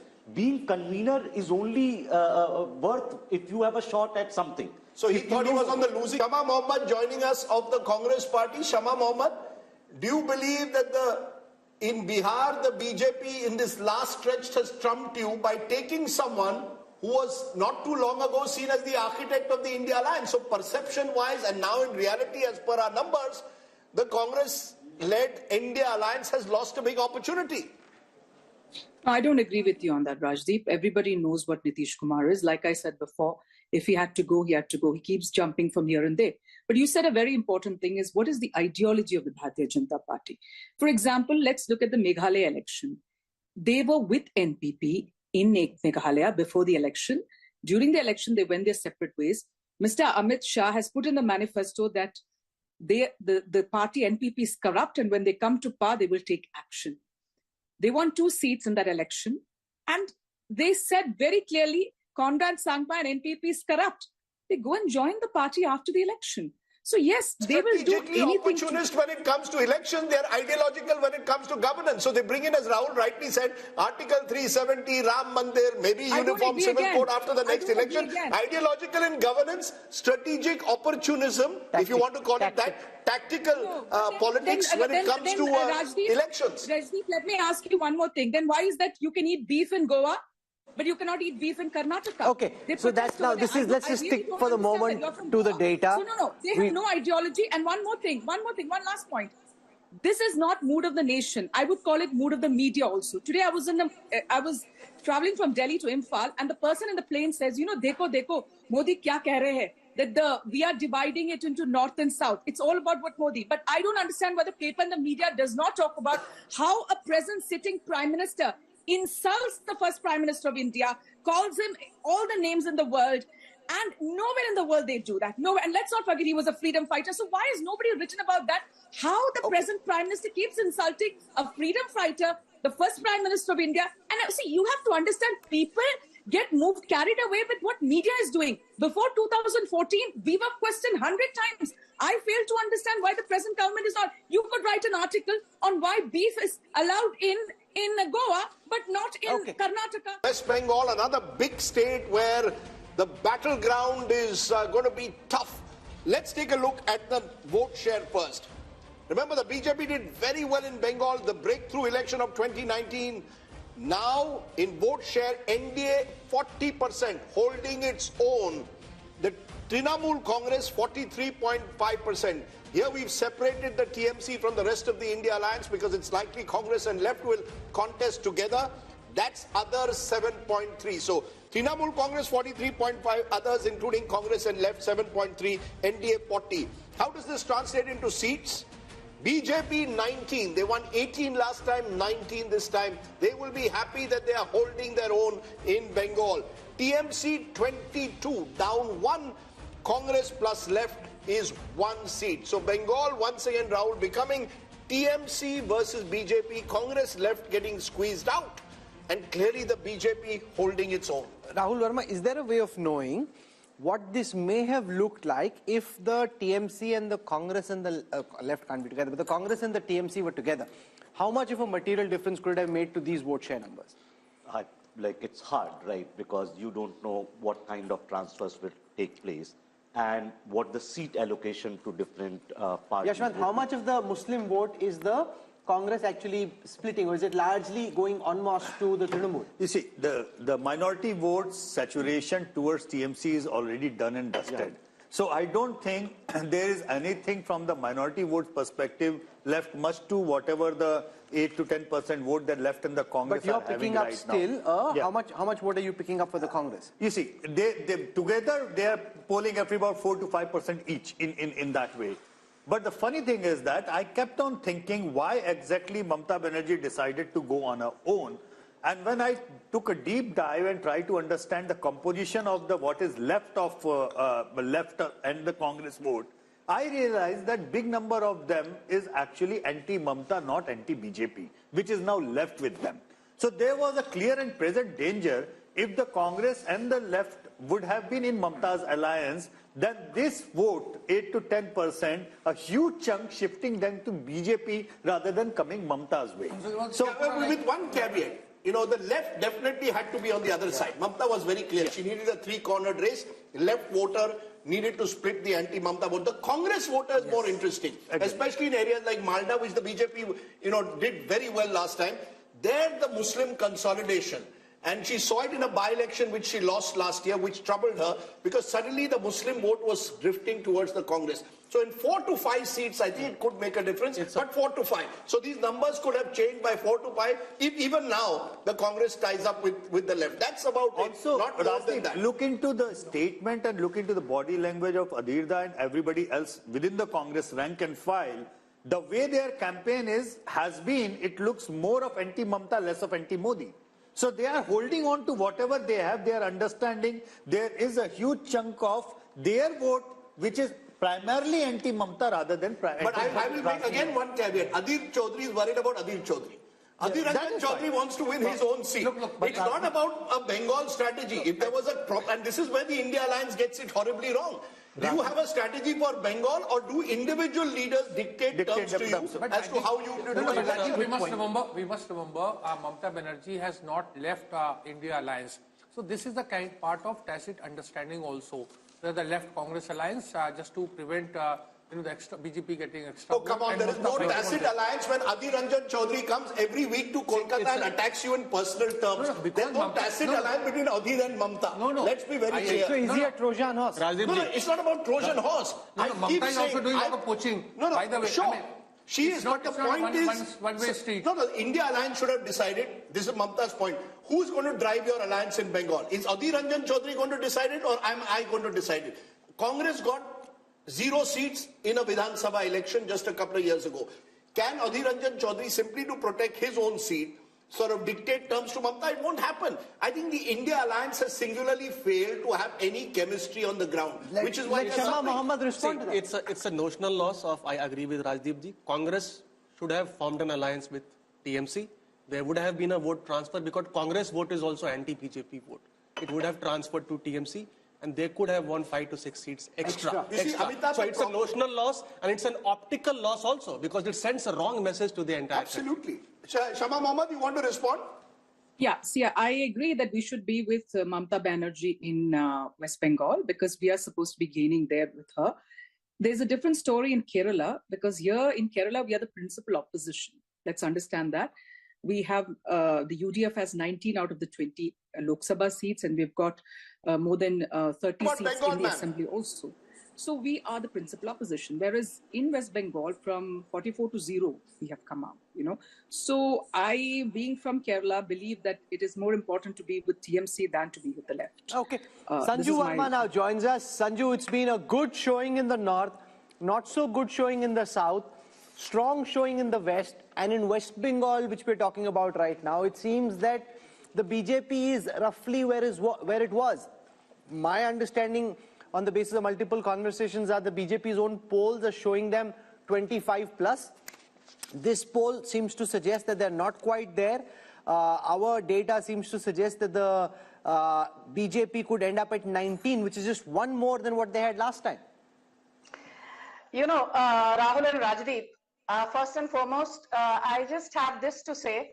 I think survey after survey, and especially Mood of the Nation, which is so hugely watched, thanks to Rajdeep, who's trending every second day, and Rahul Kanwal, who never misses an opportunity to show Rajdeep the mirror. Be that as it may, I just have this to say. We are not the India Alliance where you are going to create divisions. On a lighter note, Sanju ji, no divisions. On a lighter note, ये BJP की अच्छी strategy है. Divide and rule. You are trending every day. थोड़ा शांत हो जाओ. Learn to be gracious when I'm giving you a compliment, albeit a left-handed one. Anyway, now coming to the more serious point. You know, I remember I've been on a zillion debates on these surveys that have been carried out in the last 12 or 24 odd months. And everybody after the West Bengal Assembly elections of 2021, don't forget in Lok Sabha 2019, from West Bengal we got 18 seats, 1-8 with a 41% vote share. But come West Bengal Assembly elections 2021, while we improved our tally from 3 seats to 77, which was a 2400% plus jump, our vote share fell from 41% in Lok Sabha 2019 from West Bengal to 38%. And what did political pundits say?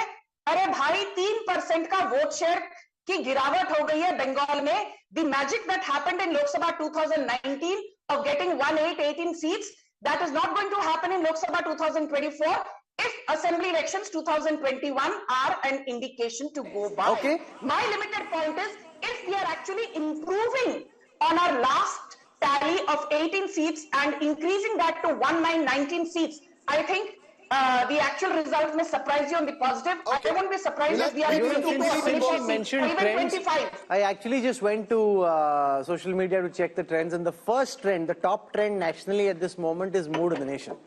So mood of the nation is the top trend. So well done, everyone. You guys are clearly doing a good job, and at least the audiences are plugged in and watching, which is fantastic. So thank you. That means a lot. Okay, let's run through all the other states of the East, starting with Jharkhand, where much has been happening. Chief Minister Hemant Soren arrested a few days ago. How is it playing out in the polls as per Yashwant's mood of the nation?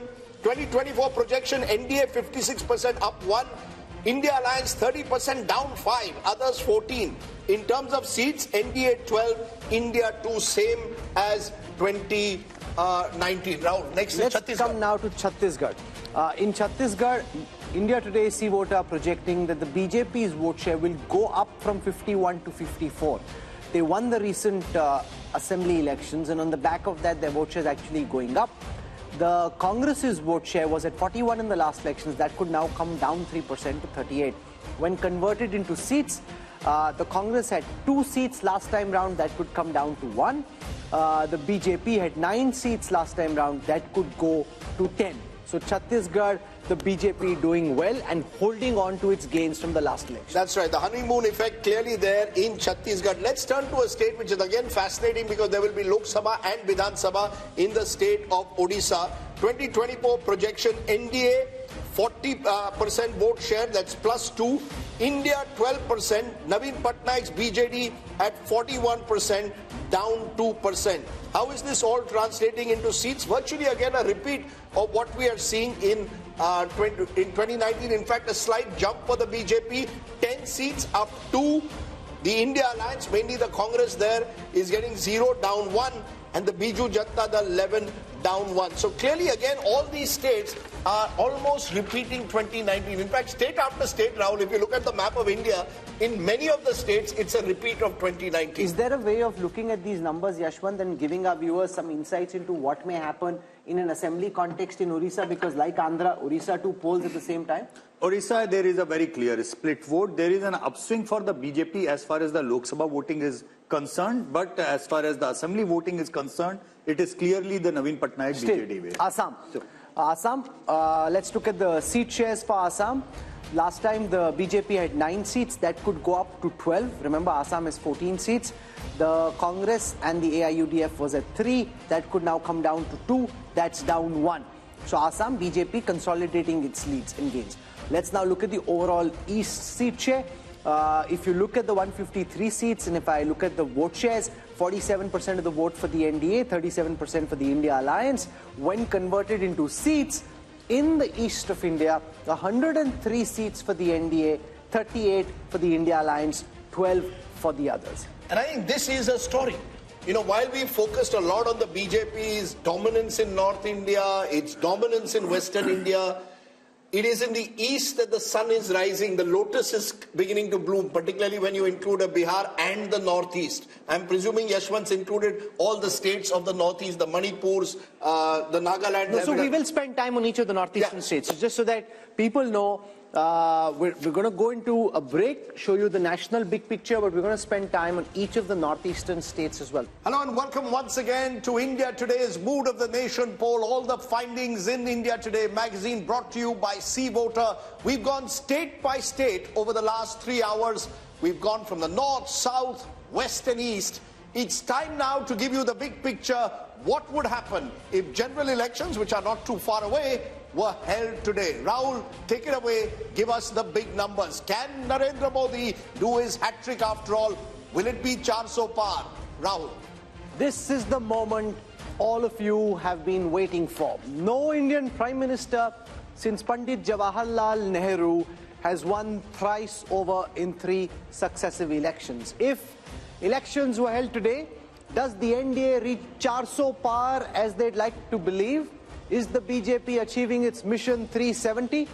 We've seen the talk. Let's see the numbers. The NDA alliance projected to bag 45% of the vote share, which is what the NDA alliance had in the last election as well.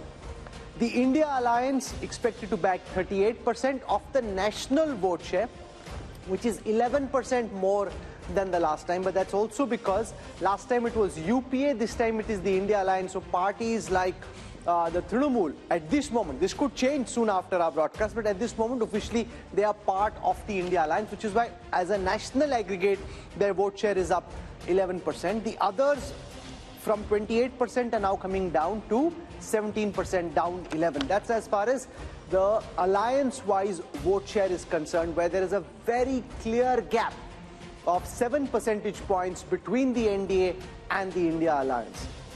Let's take a look at how this converts into seats. 400 par is Prime Minister Modi's war cry. They're heading there, but not there yet. 335 is the current projection by C Voter for the India Today group for this Mood of the Nation opinion poll, the last MOTN before the Lok Sabha elections. 335, way short of 400 at this moment. This is 18 down from the last election. So if you take all the allies together, they had 18 more last time. They're down at 335 at this moment. The India Alliance is at 166. That's 75 seats more than the last time. The others are at 42, 57 down, but that's an apples and oranges comparison because some of the parties which were in the others have now moved to the India Alliance. The big story though is that the NDA is set to come back to power quite comfortably. See, you want to hit 4 centuries in one match, you're hitting 3.5 centuries just yet. And remember, Rajdeep, there's also the fact that once this message goes out that Prime Minister Modi is comfortably placed, then a lot of people may decide, vote kya waste karna, isi ko do, because if he's coming back. So that ultimately could also come into play. You know, there seems to be, Rahul, an inevitability about the outcome. I think this is one of those strange or rare elections where it almost seems, at least when you speak to political observers and politicians, that the outcome is known. It's a question of where does the NDA, BJP-led NDA end up? Where does the BJP end up? These numbers are showing the BJP is roughly just around where it was in 2019. The NDA is marginally down, but as you said, there could be a bump it could get in the next 2 months because if it campaigns hard and the BJP is known to do that. Plus, could it get more allies? Remember, all of this is before the possibility of a Chandrababu Naidu or an Akali Dal joining in. All of that could take the BJP above 350. I know that there is all this buzz about 400 par. That perhaps will require the perfect storm. But the BJP has set the base. I think what this Mood of the Nation poll shows, people want Mr. Modi back. The majority seem to want Mr. Modi back for a 3rd term in the first past the post system. And unless there's some kind of a miracle in the next 6 to 8 weeks, the India Alliance will have to simply accept next time, or good luck to you, 2029. 2024 appears as close to a done deal, Rahul, with these numbers. And the Prime Minister's popularity remains pretty high again. It will be interesting to see whether he just wants to equal Nehru's record or actually be around the next time to beat Nehru's record, or at least attempt to beat Pandit Nehru's record. Let's take you through how the party-wise vote share and seat share would stack up. We looked at the alliance-wise numbers. Let's now look at the party-wise numbers. The Bharatiya Janata Party had 37% of the vote in the last election. That is expected to go up by a massive 3%. I'm saying massive because in a national context, for one party to be able to increase its vote share by 3%, that is a very significant achievement. The Congress had 20% of the vote share last time. See voters predicting at this moment that that could come down to 19, just a dip of 1. Others were at 43, they could be at 41. The big story there though is that the Bharatiya Janata Party, which in the last elections was standing at 37% vote share, could go up a massive 3% to 40. You know, Rahul, there are two big stories. One is the BJP story, the possibility, as you said, that Prime Minister Modi will emulate what Nehru did, win 3 consecutive elections. The other story is the Congress Party, losing 3 consecutive elections and its vote share not changing. I keep repeating, there's one figure that stands out for me, Rahul. The BJP got around 7.5 crore votes in 2009. It went up by a whopping 200% to over nearly 22 crores by 2019 in a decade. The Congress vote has remained relatively static at 11 crores. So while we are looking at the BJP and the big picture of Mr. Modi winning his hat-trick, we've got to also look at the Congress Party. And I think somewhere there are but two it's not stories static. there. If the pie is growing up and your portion, say you're actually declining very badly. So you're not static. See, you're declining. Your vote share is remaining static. For a moment, and before we kickstart our discussion, let's take you through how this stacks up in terms of seats. We've looked at the vote share numbers. Let's take a look at how many seats each of these parties is projected to bag. The BJP, remember, had a 303 rifle that they were firing last time. This time it's 304. So it's not Mission 370. That's his rallying war cry. They're not there yet. 304 is where they stand. 71 is where the Congress stands, which is up 19 from the last time. Remember, there are gains in states like Telangana, which are helping the Congress do better than it did last time. Others at this moment are at 168, down 20. So that's where it stands. Prime Minister Modi very comfortably placed to be PM once more, which is why Rajchingappa and his team are saying it's get set for a hat-trick. Raj, you want to give us what your headline is? What is it hat-trick? Is it the Modi momentum? What is it? It is set for a hat-trick. So is it about Modi? Is it about the BJP? How do you see it? I see your cover has Mr. Modi imperiously walking down. So we're calling it heading for a hat-trick. But let's, just for a moment look at the figures that are there. Yes. I mean, it's commendable that Mr. Modi in his 10th year is able to deliver the kind of numbers to the BJP and the NDA. And look at the term that he does it. In the second term, I mean, every world leader was under pressure, put on the mat. There was a once-in-a-century pandemic that was there. You had a complete collapse of the economy. You had the Chinese intrusion coming in. You had 2 wars, the Gaza and Ukraine war that pushed up inflation. Everything that could go wrong goes wrong. And yet, when we see at the end of 10 years, Mr. Modi is not only shining, but is up there in the league of greatness, possibly statesmanship that is happening. So I think we have to give him credit for what is it. Now, whether he's going to beat the record of Nehru, that has to be seen, but the polls indicate that. Whether he will beat the record of Rajiv Gandhi in 1984, that is to be seen, because 400 at the moment from what we took in these last 3 years, 3 or 4 bellwether states, the NDA seems to be holding, but not really, catching up to the 370 that Mr. Modi wanted. I think what we will see in the next 2 months, there will be, I believe, because the way it is trending, and I studied what we did in 2014, when Dr. Manmohan Singh was aspiring and the Congress party was aspiring for a 3rd term. If you looked at our Mood of the Nation poll at that time, in January 2014, the Congress was down to 100, and the UPA was down to 122 seats. And the BJP, the trend line was that the NDA and the BJP was going to win it. Here it's just the opposite. The ruling dispensation is doing it. So I would think that we are going to see a Modi wave, because they can only get better from here. They seem to have equaled what they've done, and we're going to see this huge movement.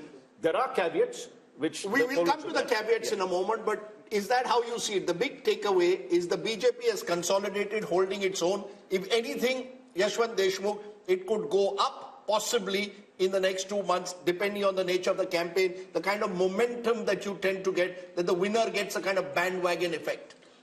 Well, bandwagon or not, I've explained the relative turnout thing, which I think will be a very decisive factor, because I believe within the same vote share and sphere, just the higher relative turnout will give BJP extra 2-3 point jump, just by virtue of being able organizationally and resourcefully taking the supporter from their home to the polling booth. Out of that, having said that, you all know that from the seat projection perspective, I am a very, very conservative pollster.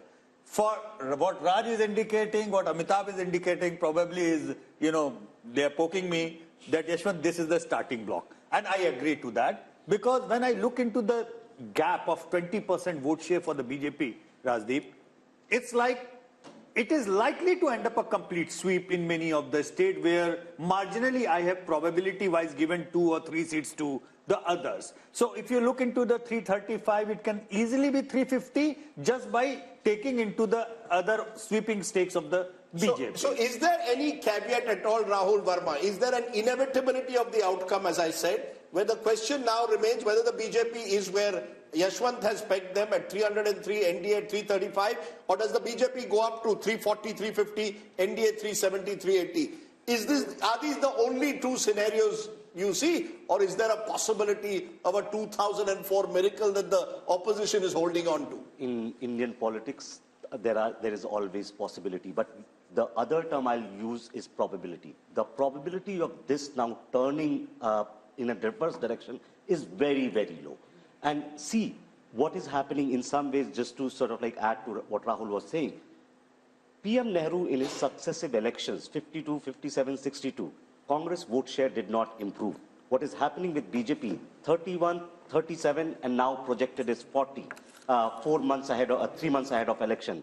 And given if it's a conservative estimate, BJP being an organizational party can actually pick up more votes. With that kind of vote difference, the seat translation is going to be heavy. And second point, Congress is holding on to its 18% vote share and 70 seats because of its perhaps performance in Telangana and states like that. And we don't know what would conspire in some of these states. If BJP ties up with, say, BRS, Telangana seat tally might change. What happens to the Congress party, Rashid Kidwai? 3 consecutive defeats, 15 years out of power. And while they may get 70 seats as per our poll, that could even come down to 40, 50 if the BJP goes up by 2030. Where does that leave the Congress party? Can it hold together with a third debacle? Yeah. I think, Rajdeep, it may sound a bit odd and bizarre, but the Congress would be very happy to know Yashwant Deshmukh's, finding and mood of the nation that Congress is getting 71 Lok Sabha seats. It will give them a formal position of leader of opposition in the Lok Sabha. Remember, Congress is very easily satisfied party, and that's the one reason why it is going down. On the other side, when Bharat Jodo Yatra, and this is a very big lesson for Rahul Gandhi, when Bharat Jodo Yatra was started in first phase, it was thought that with that yatra, Rahul Gandhi Congress would be able to increase, its vote percentage by 3 to 4%. They were actually hoping for 25%. So it's a very bad news that Congress is not getting vote percentage, no increase in vote percentage. I think individually in states there will be breakaway Congress factions because nobody wants to be in opposition forever. Amitabh, your big takeaway from these numbers, clearly it shows 2 months before the election, perhaps, as I said, more than any other election, a dead certainty as to who the winner is. I can only compare it with January 2019. January 2019, which is the best comparison to make, the Congress had just won 3 states in North India, and the poll suggested a tightening of the contest. The India Today mood of the nation actually suggested a tightening of the contest. A coalition government for the NDA. A potential coalition government for the NDA. Now we are seeing a clear majority for the BJP. What's your big takeaway? Is Indian politics heading towards some kind of a dominant party system, or is it about Prime Minister Modi being this domineering leader? So BJP is, of course, attaining the pole position which Congress used to acquire during the 1950s to 1990s. At that point of time, Congress was competing mostly against regional parties. Here we have BJP competing mostly against regional parties, because regional parties tally is 168 seats. BJP is increasing its vote share. Congress is holding on to its vote share, and all its gains are coming at the cost of regional parties. In fact, the story, Rahul, for me is once again that remember 186 seats, roughly 186 seats, direct contest in 2019, Congress versus BJP. Congress won just 12. BJP won most of those seats by double digits. Nothing has changed. It's almost as if the Congress is where it is, comatose in a way electorally, and the BJP is growing.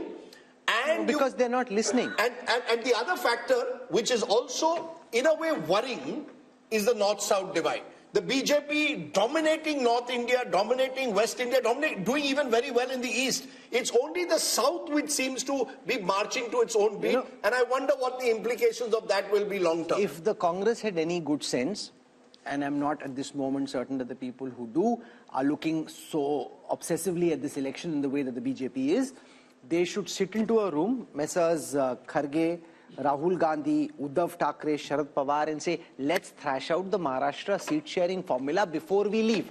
Sit from morning till evening, go seat by seat, thrash it out, compromise, and do the same for Telangana. Figure out who your candidates are, get on the ground. Instead of just spattering your ammunition all over the place, focus on their...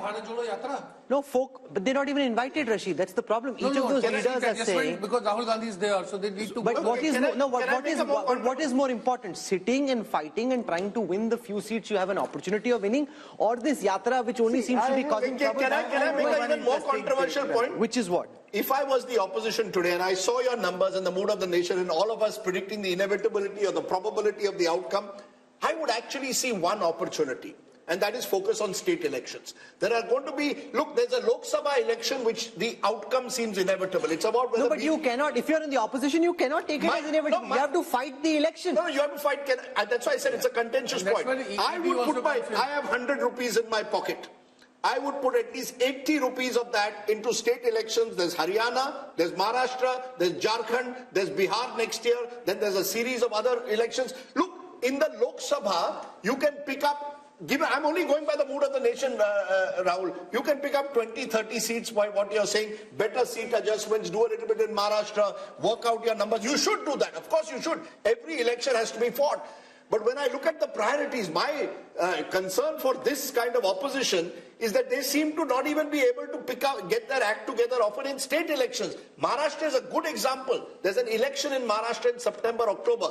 You win Maharashtra, you lift the morale. Imagine what happens if you lose Lok Sabha badly and then also you suffer a debacle in Maharashtra and Haryana.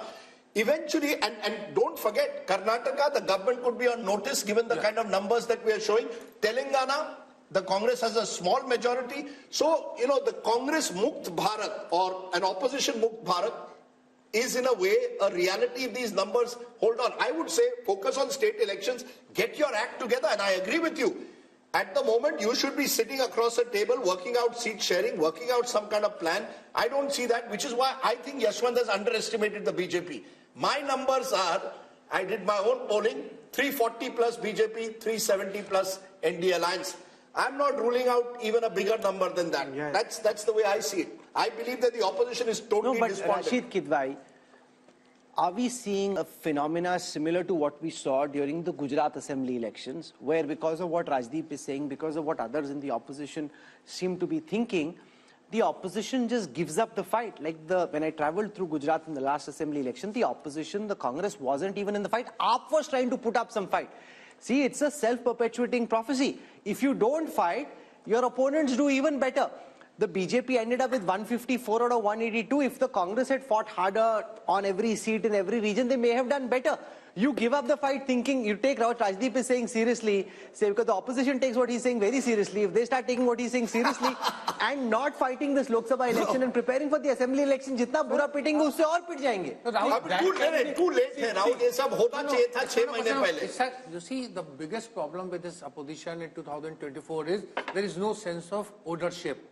There is regional parties and there is Congress. When we talk about Congress, there is an official AICC President Mallikarjun Kharge, and there is a Rahul Gandhi who represents the political leadership of the Congress. Now each person. So what does Kharge represent then? He's a Congress president. but he lacks that kind of political leadership. That's what I'm saying. There is no sense of ownership. Not and political leadership, political authority. He's not been given the political authority. Can I just come in at this point? Take a look at the opposition. If, for instance, the Congress, if it had won one state in the north, Madhya Pradesh, where it was, anti-incumbency was clear. So it was so close to actually turning the election. Because if you go back in the year that's there, firstly you win Himachal in December, then you come back and win Karnataka, I'm talking last year. You have the India alliance being formed at that particular point of view.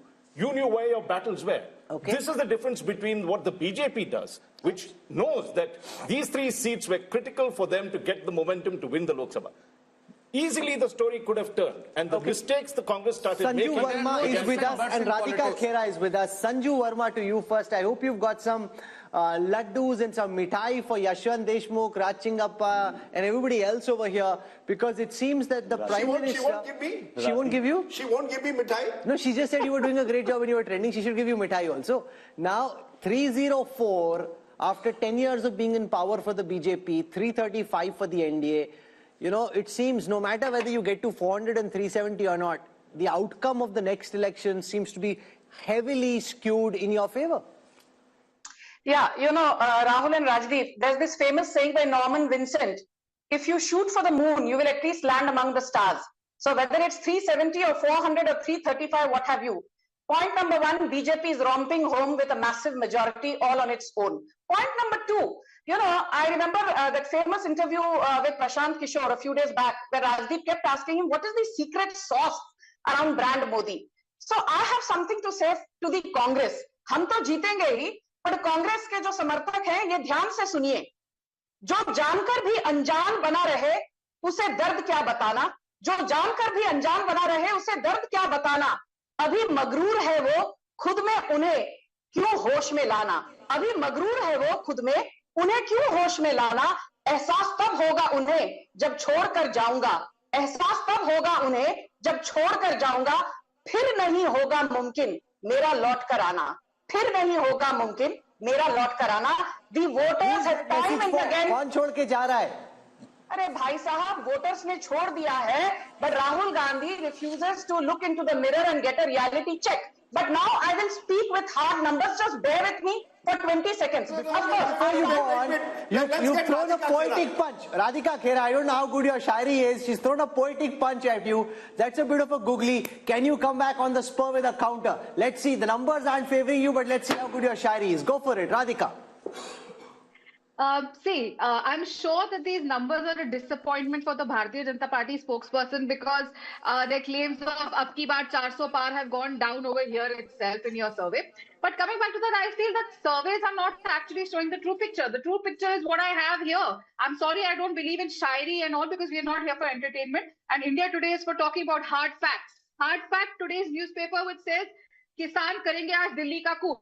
This is the reality of the country today. The reality of the country today is that our wrestlers were sitting outside protesting, and what were they given in return of the protest? Lathia. The reality is that the entire country is dealing under inflation, unemployment, poor law and order. While Modi ji goes and pats himself on the back, I did not speak in between. So kindly restrict the Sanju Verma, you must allow her to speak. No, please put down Sanju Verma's voice. You must allow her to speak. We are a democratic country, and India Today is a democratic channel where you cannot mute my mic and you will let me speak. You cannot control the opposition over here. Well, coming back, the country is watching how over 100 parliamentarians were suspended for parliament because they were raising their voice. Country is watching everything. Country is watching how governments are being brought down, being scared by the ED. Parties are being broken down and new fractions are being made. Country is watching everything. Yes, there have been disappointments that we've had in the recent elections in Chhattisgarh, Madhya Pradesh and Rajasthan, but all surveys were predicting that Congress was winning Chhattisgarh. And Rajdeep, you even visited Chhattisgarh. The mood of Chhattisgarh was absolutely different on the ground.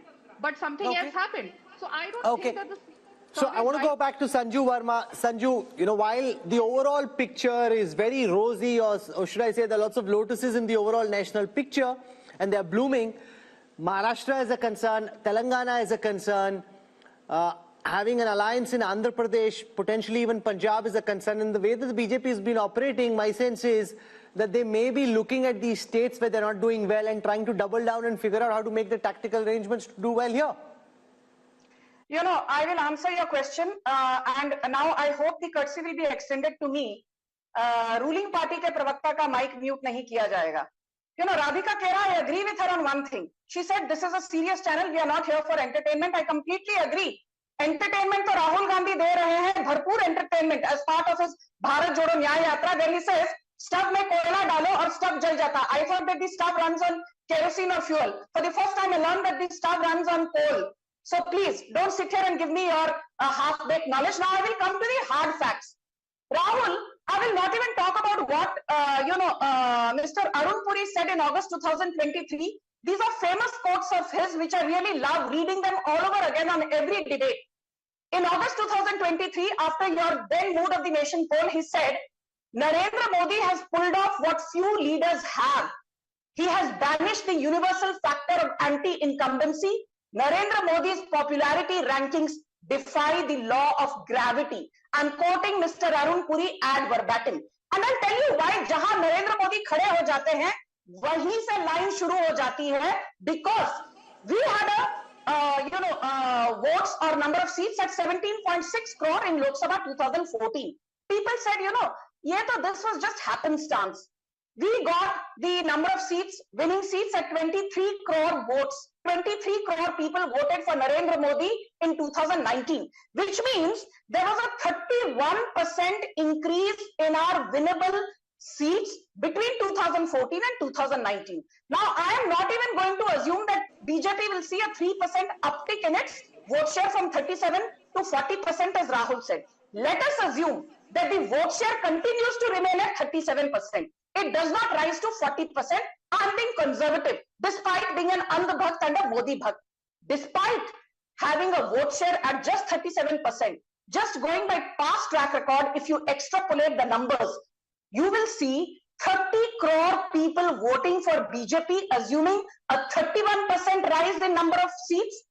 And if you assume so you made that point, ma'am. I want to go across the table, ask Amitabh, what could be the X factors from here? We're in the beginning of February.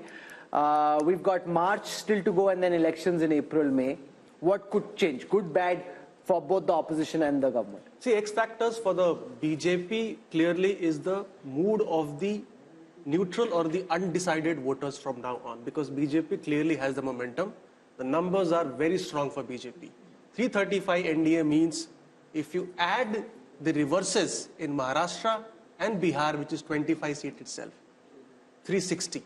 Plus you have a new ally from Andhra Pradesh, possibly 17 seats, 377. So mission 400 or 370 is not impossible. That's number one. This is largely predicated on the image of Prime Minister Modi. So if there is a black swan event which dents the popularity of Modi, that is the only event which could probably tilt the numbers in favor of the opposition. It's all about Modi, his popularity. He is getting the votes for the BJP, and he is the difference between the But this is an important point, Rajingappa, that it's essentially no matter who thinks what of it, the fact is, and you can quantify this, and we'll do this tomorrow, but if the BJP is winning in the way that it is, it's because of one man. And what this country thinks of one man, what anybody on this panel thinks of that man is inconsequential. The voters who we've spoken to would like Prime Minister Modi back. They have a direct connect with him. They have faith in him. They trust him. They want him back. Well, let's call it brand Modi. That is really a phenomenon that has happened. And just looking at what Amitabh said, even in adversity, he comes out the winner. You had Pulwama, which was a black swan sort of event that happened in the thick of election. He converts that into a great opportunity. Take a look at his second term. Each of these things, COVID, he's first castigated. Our polls itself show that it goes down, comes back, with a bang, make sure that the economy is growing, takes care of the people on one side. Then let's also look at I think there are a couple of qualities we have to look at Mr. Modi. Decisive leadership. Article 370 goes. Early in the tenure that is there. Ram Temple, built at terrific speed. The Parliament House built it. Women's reservation bill put there. So you are seeing, if you take a look at some of the characteristics of leadership, vision, He has it. He's not only showing a vision for these next 5 years, he's looking, many people could say, well, that's, really pushing the target too far. But he's giving a nation, an aspiring nation, a road to development. And I think that's very important. So he's able to balance the Hindutva sentiment, which is the cultural sentiment that you want, or the soul of the nation, with pragmatic governance, decisive leadership, and this, this quality that he demonstrates in terms of welfareism as well. So he's taken all the planks of the opposition, appropriated all of them, made it his own, and has really, that is why you're seeing the kind of results Rajdeep, a new republic, whether anybody likes it or not, very different from the Nehruvian idea of India in the last 10 years, and he'll cement it in the next 5 if these numbers are correct. He has, in front of our eyes, built a new India. Look, as I said, the Prime Minister is a consummate politician, and it isn't easy to hold on to your popularity over an extended period of time, particularly when you've gone through several black swan events over the last decade. That is a given. I like to use sort of M factors, and I'm going to give you 7, each of which I think it's not just Mr. Modi's secret sauce. I put Mr. Modi at the top. I put machine. The BJP is a machine. And the machine... No, they built a machine. You mean machine, you think like it's a machine lying on the ground. Anybody can be a machine. They built a machine. Of course they built a machine, but the machine has various aspects to it. The machine knows how to use state power. It will know where, when to corner the opposition. So did the Congress when they were in opposition. So did the Congress. Sure, of course. But the Congress didn't build the structure that the BJP has built. When you say that, Mr. Modi is building a new republic, I just want to give the elements, I think, that are important as to why is he still winning. There's Prime Minister Modi, consummate politician, knows how to use power. There's the machine of the BJP, the RSS, the Sangh Parivar. There's the message. The message, interestingly, look at Mr. Modi's message in the last month since Ram Mandir. He's not focusing on Mandir, he's focusing on Viksit Bharat, talking about infrastructure projects, talking about Amrit Kal. Cleverly knows how to change the goalposts. This is over, let's move on to the next. So the opposition doesn't know what will come next. Number 3. Number 4 is money. Let's be honest, Indian elections, the oxygen of Indian elections are increasingly money. The BJP dominates that space like no other party has done. The Congress may be in its palm, but that time, the opposition was much weaker. No, but that time the Congress leaders, many of them pocketed the money themselves. There's different structure they are getting for the machine. A lot of the Congress leaders, and you know this well, pocketed it's not as if in Maharashtra we don't have khoke ki rajniti. Let's not say that we institutional don't have corruption in the manner in which there was under the UPA. That's not the case. The jury is out on that, but I'm willing to concede that the Prime Minister has ensured that the party comes first at the very top. Not in the case of the Congress, individuals came ahead of the party. Then you have Mandir. I think as the survey is also going to show, Ram Mandir has taken the Prime Minister's own popularity to another level. That's where it comes that, you're crafting a new ideological republic in a way, moving